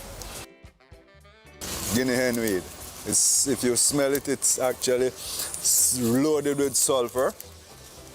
It's loaded with sulfur, and that's one of the benefits of the sulfur products. They tend to help in terms of cleaning and attending to the body's immune system. This product is John Charles, and we actually are working on a project with this John Charles and this one, which is Jack in the Bush. In Jamaican folklore, these are good cold bush. This is moringa, and this moringa, you can eat it straight out. This is natural protein. So if you find yourself anywhere and you're hungry, you get a thing here, drink some water, and you have natural energy. So you can add it to your salad and eat it raw, or you can just steam it down like callaloo, and you add your callaloo to it because it's natural plant protein, nature's gift to us. We recognize also that one of the benefits of moringa is that it acts as a fertilizer. So we have tried to plant some ginger here. So we planted 1, 2, 3, 4 different sets of gingers from 4 different locations. And we have added moringa to it on a weekly basis. And we're going to see what the yield is like at the end of the project. This year is a special white turmeric. We got this plant from one of our suppliers, and we are planting it here with a view to growing it out. In much the same way we started perishables with $300, we're gonna take this white turmeric and grow it out and bring it into the production process eventually. This big tree here is called piaba. Woman piaba, man piaba, gully grand grand. Miss Lou, you know that one? You're too young for that. All right. It is one of the herbs that is used in dealing with period pains in traditional healing. And it's a product that our distributors asked us to bring to market, so we will be bringing this to market. This is what we call inflammation weed. And unfortunately, we don't have it in its full bloom, but these little red, green spots will turn red in another couple of days. People call it information weed, but it's inflammation weed. And this is one of our gifts that we don't utilize in Jamaica in any way, shape, or form. In much the same way, guava leaf. Guava leaf is natural to help you with any sort of stomach indigestion, or diarrhea, vomiting diarrhea. And a lot of people leave a guava tree in their home. If they could just boil it and give the child, or they themselves have that guava leaf tea, and they would get relief. They head off to the doctor, the pharmacist, get dehydrated and didn't know the solution was at hand. It's the same thing with inflammation weed. In traditional healing, it is a herb that is respected and revered, and we expect to bring it to market again in the near future. This year is lemongrass under the Tops brand, and we export this product into the USA. It's one of our big sellers in the USA. This is donkey weed, Bushman Viagra. Bushman Viagra. This is what we started the business with in 1985. We used this product and blended it with black tea to create our first product and our flagship product, Tops Pep-O-Mint, which is a blend of black tea, which is a product that transformed the Jamaican black tea. It was a change agent. That's why we have so many people enjoying herbal teas today and less people enjoying black tea. And we do have a Jamaican herb that is as good as black tea. It's called Search Me Heart. And that's another one of the products that will be coming to market.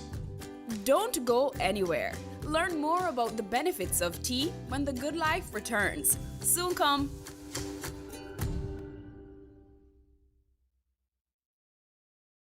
M&A Strategy and Advisory. Are you planning for a merger or acquisition? M&A transaction. The decision to embark upon an M&A transaction is not one to be taken lightly.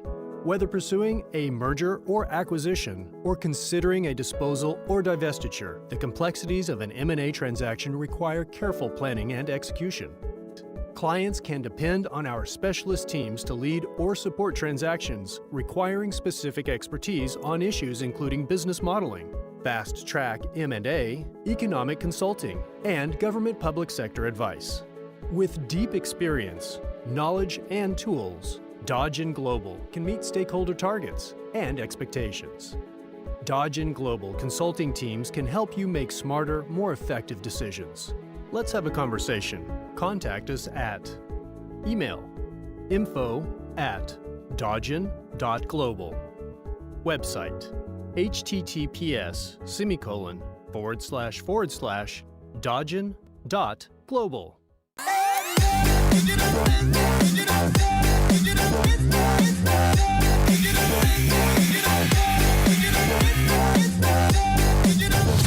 This week on Home Sweet Home, we go around Jamaica to visit a few of our most historical homes, each with their own little story. Our first stop, let's find out.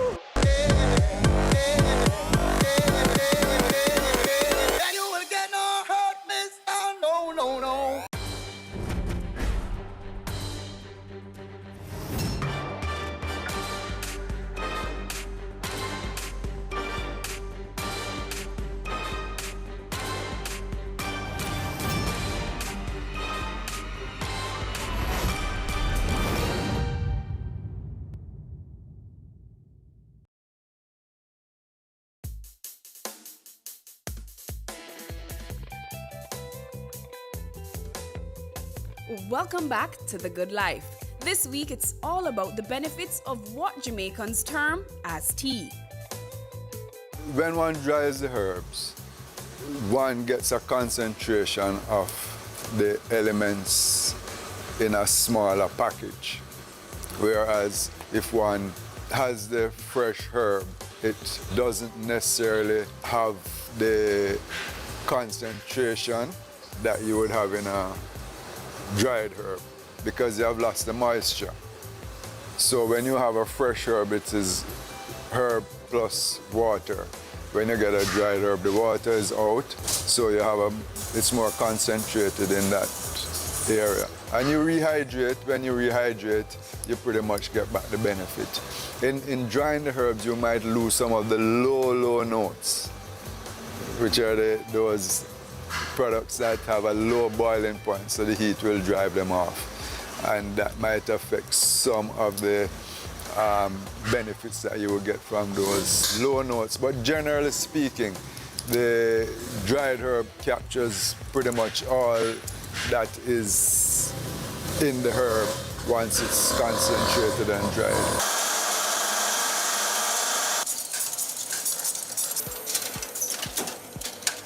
It's convenience.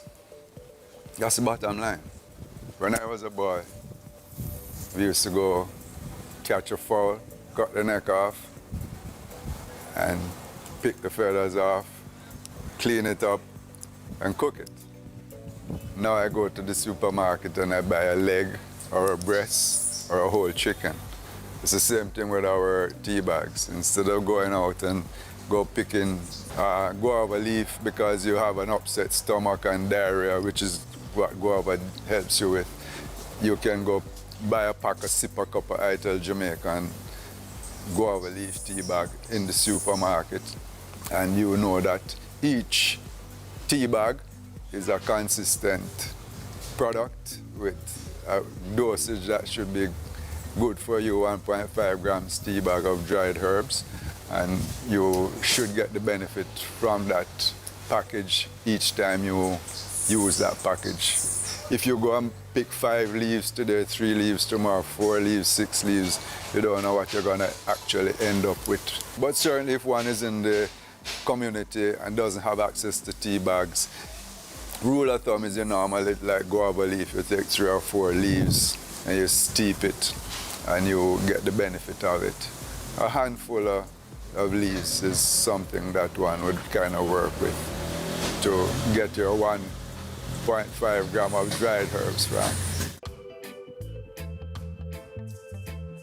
Coffee has its space, its niche, its following, and the herbal teas have their own following as well. So for me, and coffee is a good stimulant that perks you up, but you get that same benefit from busy, because busy has some caffeine in it, but I think it's more presented in a form almost like it's blended with chocolate. It's a hybrid when you look at the busy.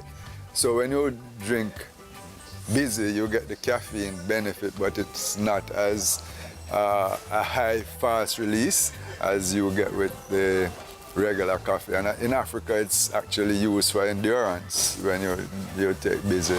Some people use it as a stimulant for that it starts to be aphrodisiac. You might find people drinking both, yeah? But generally speaking, the coffee person wants coffee at specific times. They will intersperse with tea, but a coffee person is generally, in my opinion, a coffee person. They need that caffeine at some point in time. The tea drinker, the person who wants to have a calm and restful sleep, will drink vervain or vervain because it's a calming herb. It's an adaptogen herb in much the same way that lemongrass or colon mint will calm you. So depending on what the person wants, they will drink the tea, even if they are coffee drinkers, to get the benefit that they expect. And vervain is also a good worm medicine. The bitter bush. We don't produce enough cerasee. We've never produced enough cerasee. Whatever we produce is always sold. It's up there. Joining it would be Jamaican peppermint for us. And we have seen a significant improvement in the takeoff of moringa and guinea hen weed under the Sipper Copper brand. If we had ginger, maybe ginger would be in the mix, but we haven't been able to source consistent supplies of Jamaican ginger for the last 3 years, and chances are we won't for another 2, 3, 4 years. We pretty much are almost looking at taking Jamaican ginger out of our product mix because it's just the material isn't available in a consistent manner at a price that makes it marketable. Ginger shortage revolves around an issue of rhizome rot, which the government of Jamaica is fully aware of. The Scientific Council and all the relevant authorities are aware of the problem of ginger rhizome rot and its implications on the Jamaican economy. We import more ginger than we export, and Jamaica at one time was ranked probably 3rd or 4th as a world producer of ginger. It's a commodity that if we were to spend some time, money and effort on it to deal with it, it could be resolved, I think. So we need to take charge of ginger. That's all I would like the government to do. The rest of things we can solve. Ginger. Oh yes, certainly there are lots of concerns about bush tea, and which is why on our packages we put the botanical name so that whoever is buying it, they can go research the name of the product and see what the benefits are if they don't know the benefits already. And you have herbs like guinea hen weed, which have abortifacient properties. So if you are pregnant, you shouldn't take something like guinea hen weed. And then you have herbs like turmeric, which are anti-inflammatory, which are blood thinners. And the same thing goes for your guinea hen weed. So if you're using blood thinners, you wouldn't want to use the herbs with it because it would tend to thin your blood some more than you go to. And which is why we recommend on our products that you talk with your health provider and let them be aware of what it is you're doing. And you research carefully what benefits you can have from these herbs. But Dr. Pickin will probably tell you more about the drug-herb interactions and what can and cannot go.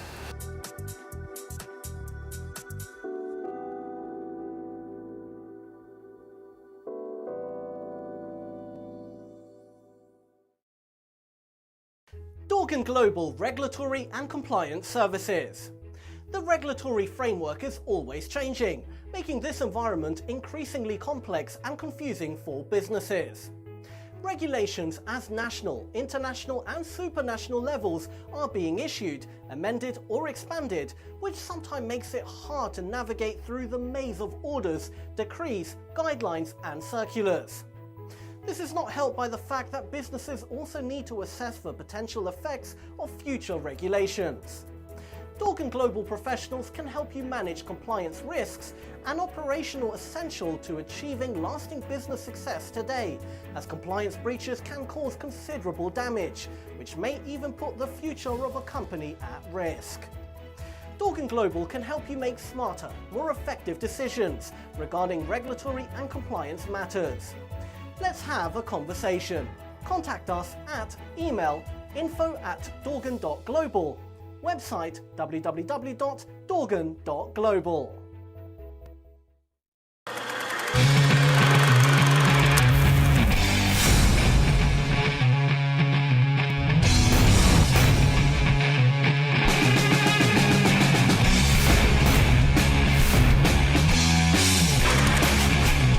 We have grown from 20 million US to now having 800 million US dollars. Knowledge, skill, and professionalism. Those are my tools and my armor. It's a big men don't cry, right? It's a big men don't cry, right? We were being robbed some $531,000. I've been angry to the point where I feel like I will get it big.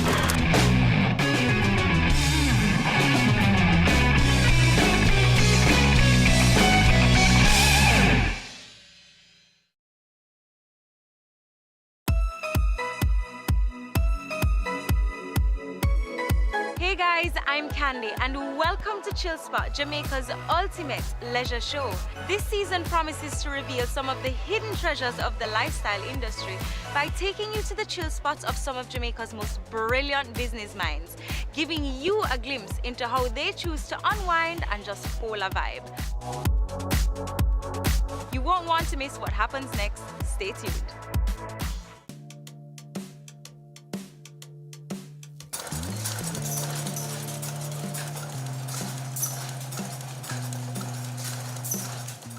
One of the biggest myths is that anything that is natural is safe. That's a myth. That's quite clearly not true. Some of the most powerful poisons known to man are plants. One of the most powerful poisons right now is ricin. Ricin is derived from the castor oil bean. But if you process the castor oil bean, it's safe. The oil itself is safe. But if an adult chews 1 or 2 castor beans, they will probably end up in hospital, if not dead. So to say because things are natural, they're safe is a myth.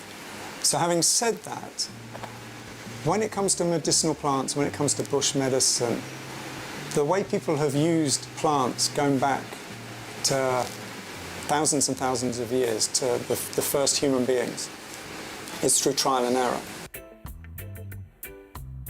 Traditional use is one of the most important aspects of medicinal plant safety.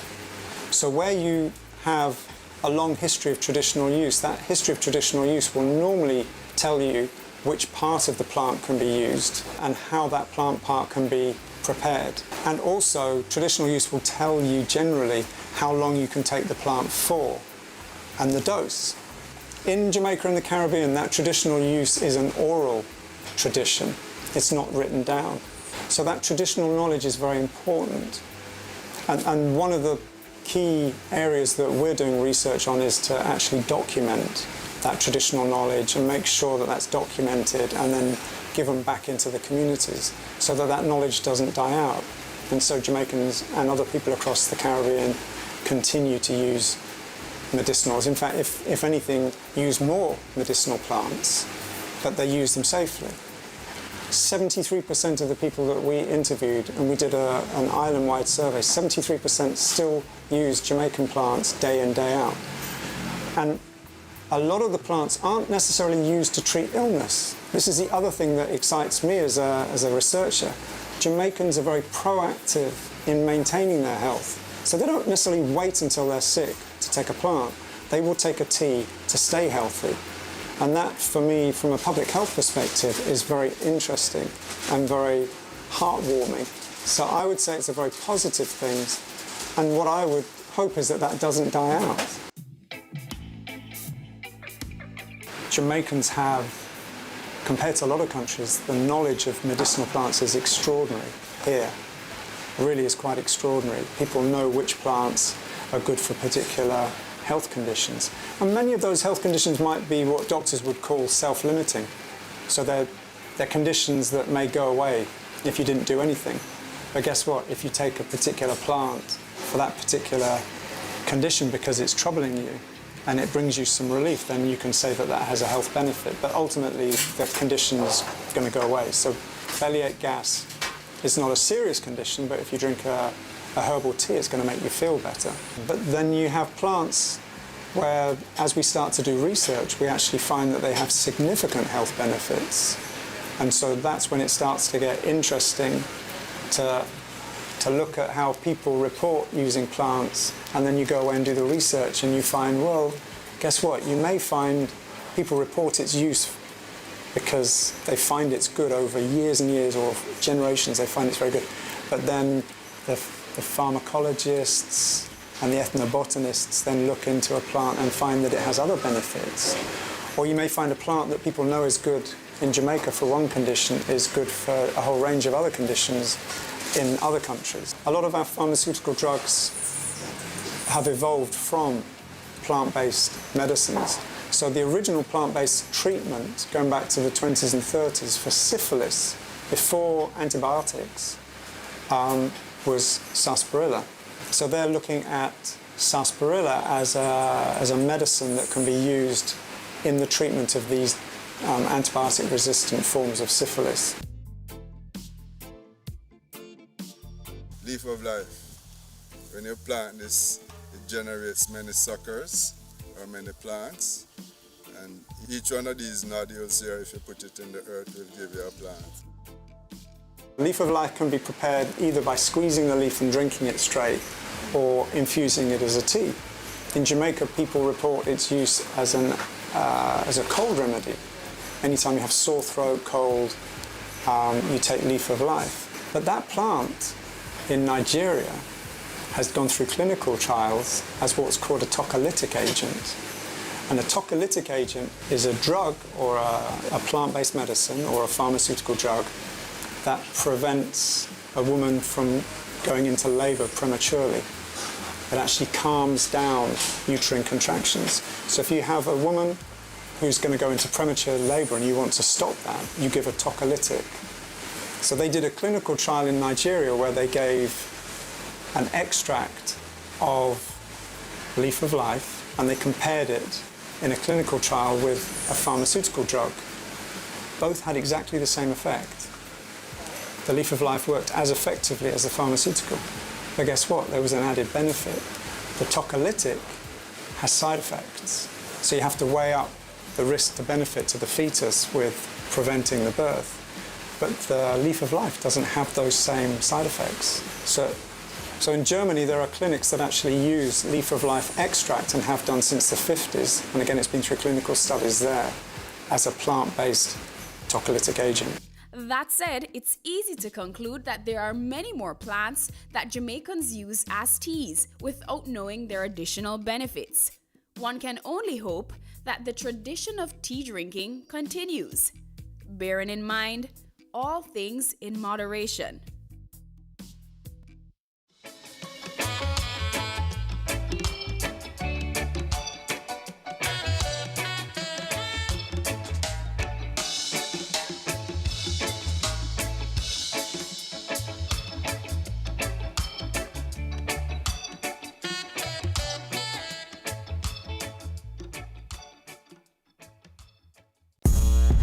I started out selling out of the trunk of my car. If everybody think the same way, everybody going in the same line. Being an entrepreneur takes everything that you've got. Weekends? What's weekends? We work on a weekend. There are real opportunities everywhere you look. But you have to have the passion. If I do my part well, then everything is okay. We believed in ourselves and our families believed in us. Being convinced of this great opportunity, why we are all here doing what we're doing now. There's only one recommendation for funding that is ever going to come from me, and that is funding from a bank. This is the cost to build, and it includes every nail and screw for the building. Our motto is building communities, building a nation. Get in the know with the world of real estate with Business Access TV's Home Sweet Home, Sundays at 4:30 p.m.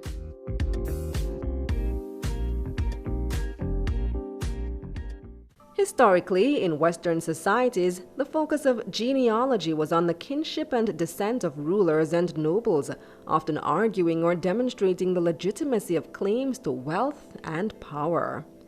Some family trees have been maintained for considerable periods, One such is the family tree of Confucius, which has been maintained for over 2,500 years and is listed in the Guinness Book of World Records as the largest extant family tree. In modern times, genealogy became more widespread, with commoners as well as nobility researching and maintaining their family trees. So we decided to look closer at this field on this episode of Career Moves.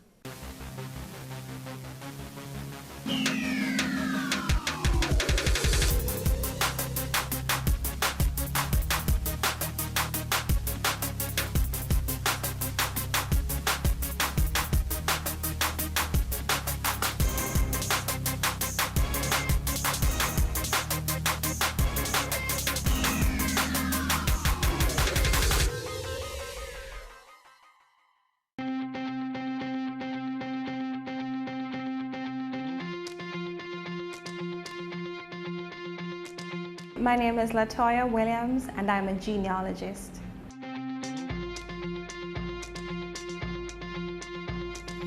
Genealogy is the study of lineage, pedigrees, so to speak. We research family histories all the way back as far as their records, and we use original sourced records or derivative records. Can you trace your family tree? Who are your ancestors? Were they famous? Where did they come from? Well, if you want to know more about your family history, then a genealogist can help. A genealogist is someone who undertakes professional level research for family history. And so that means they research record groups, and there are several types: vital records, immigration records, census records, electoral records, town histories, city directories, and the list goes on. There are several more, but they try to find evidence from this, and they link families throughout the generations. It's said anyone can become a genealogist, so Latoya tells us just how. Generally, anyone can become a genealogist. It doesn't matter if they're young or old. However, a lot of genealogists are older. They've normally amassed many years' experience, partially because they are researching their own family history. But you have a lot of genealogists who are excited by the profession. The preponderance of TV shows and all of these other things have made people more aware of the profession, and they want to enter into it too. So we have a good balance. I actually want to introduce you to your grandfather, Walter Owen. So I've never seen him or know anything about him. It's just amazing. Many genealogists work from home, except if they belong to larger, more established firms, and that's not necessarily the case in Jamaica. Most individuals here are private researchers, but a genealogist is not limited to just their home, because they're required to go out into the field and do research. They visit records office like the RGD, they might visit the family history centers like the LDS Family History Center, the National Library, National Land Agency. They visit subjects out in the field, people who they're searching for, so they might have a pretty much like a hill and gully ride experience when they go out there. I think people choose to become genealogists if they're bitten by the bug, so to speak. You have to have a sense of mystery. You want to solve puzzles, to be a sleuth, so to speak, because genealogy is all about research work, investigative work, and history too. Latoya speaks to how the profession grew on her. I grew up Anglican, and as you know, a feature of the Anglican churches is the graveyards that are right around the property. So we'd play among the graves when we were younger, and I would always look at them and look for the oldest that I could see. Somebody born in 1790 or 1820, and I thought, wow, wonder what it was like for them growing up then. And so from a very young age, even before I knew myself, I had that mystery, that wonder, that awe about people who died and their lives. I wanted to explore this a little bit more. I think when I was about 10 to 13, I had an impression that, and I know it's funny, but I thought I was an African princess, somebody who had royal lineage, and I said, you know what, I'd love to be able to find that out. And I decided that if I had an opportunity, I would pursue it. I would find out all the way back to my lineage in Africa if I could, and other places. When I was older, my mother brought me to a family funeral. Her uncle Nathaniel had died, and this was given me a bit Clarendon, and it was the first time we were actually going there. And I just said, you know what, I don't think anybody else is going to do this. I need to be the family historian. And from then on, I decided to actively begin the research process.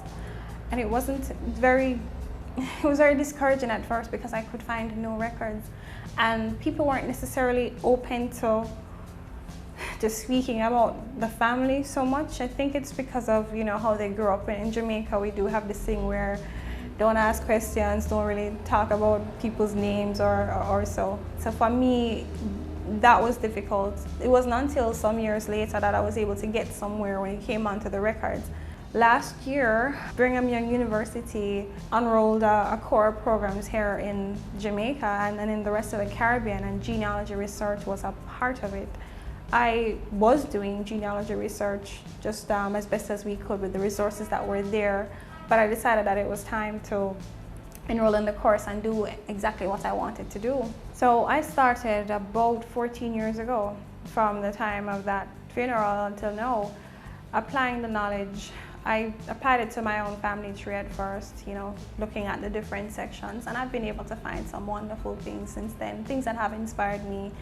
And I see a change in my family now too, where they really want to help in this process. Whatever information you require, they try to assist you as opposed to before.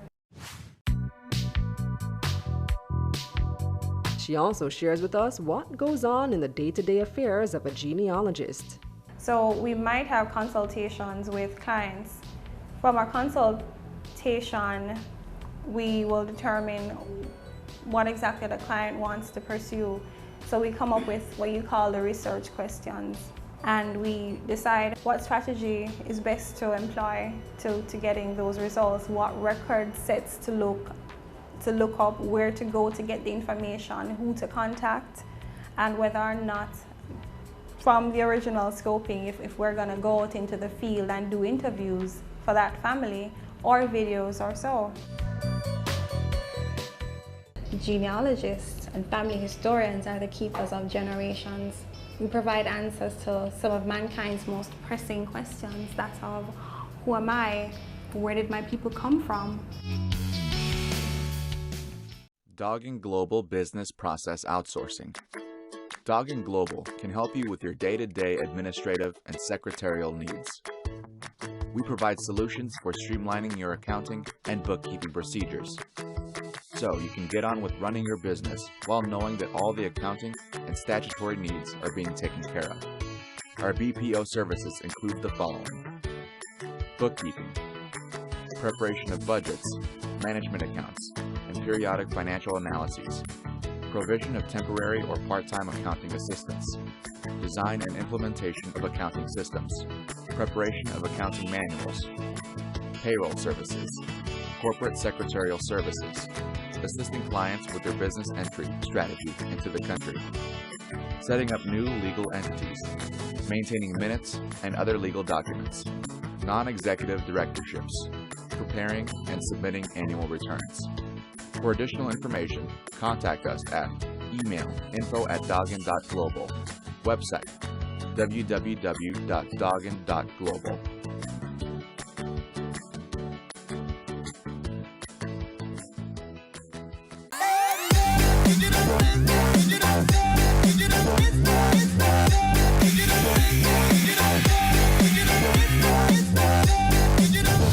This week on Home Sweet Home, we go around Jamaica to visit a few of our most historical homes, each with their own little story. Our first stop, let's find out.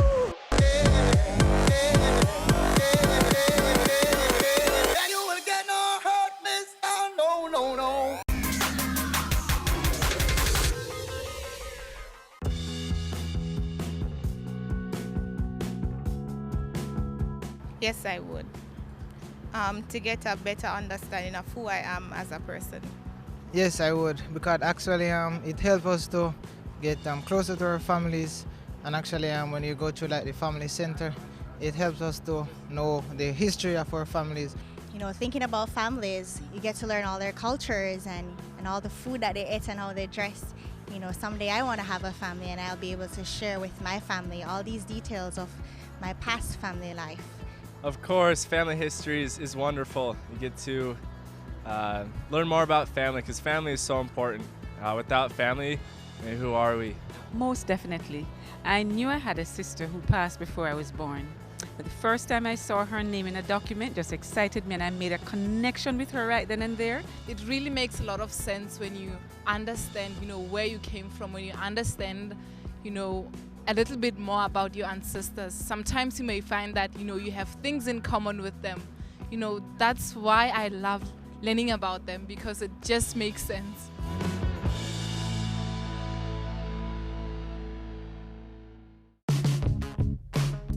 For those on the path of or thinking of becoming a certified genealogist, Latoya gives us the prerequisites. Well, every university program, they have their rudimentary subjects. You do need a good grasp of English because you write a lot of reports. You need to be able to reason well, and so the math, calculus courses would be very beneficial to you. It would exercise that reasoning ability. But history, I would think a prerequisite.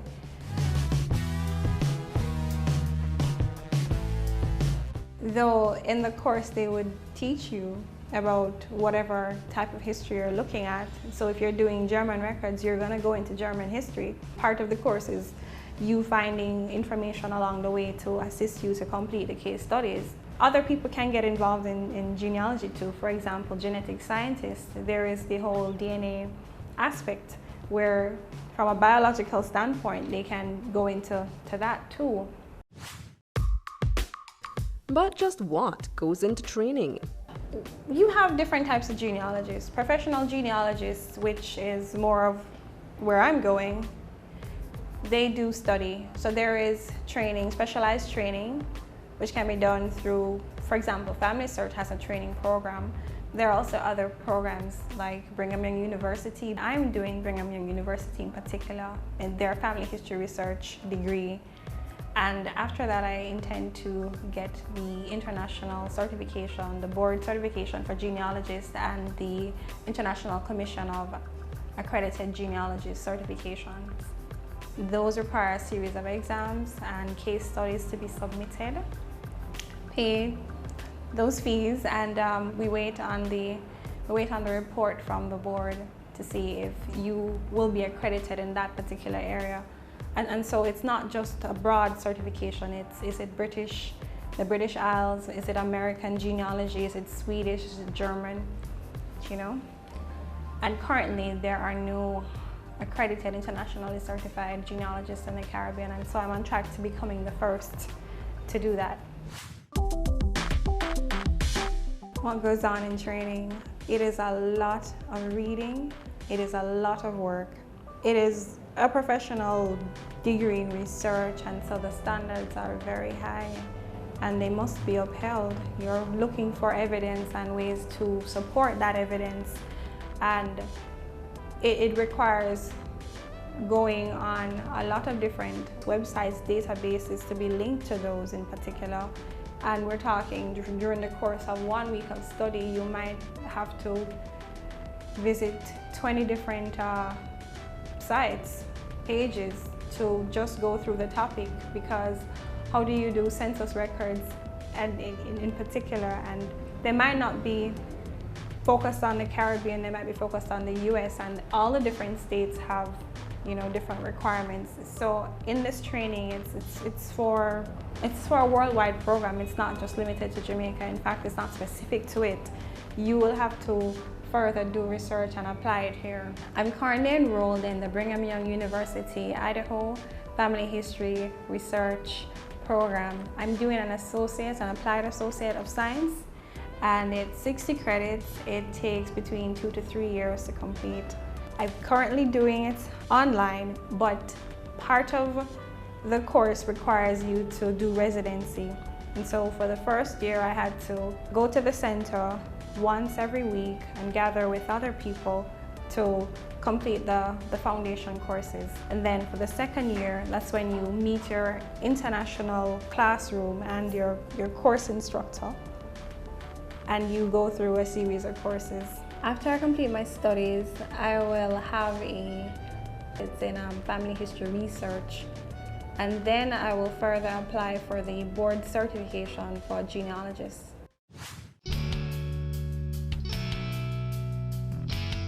Latoya says there aren't many universities offering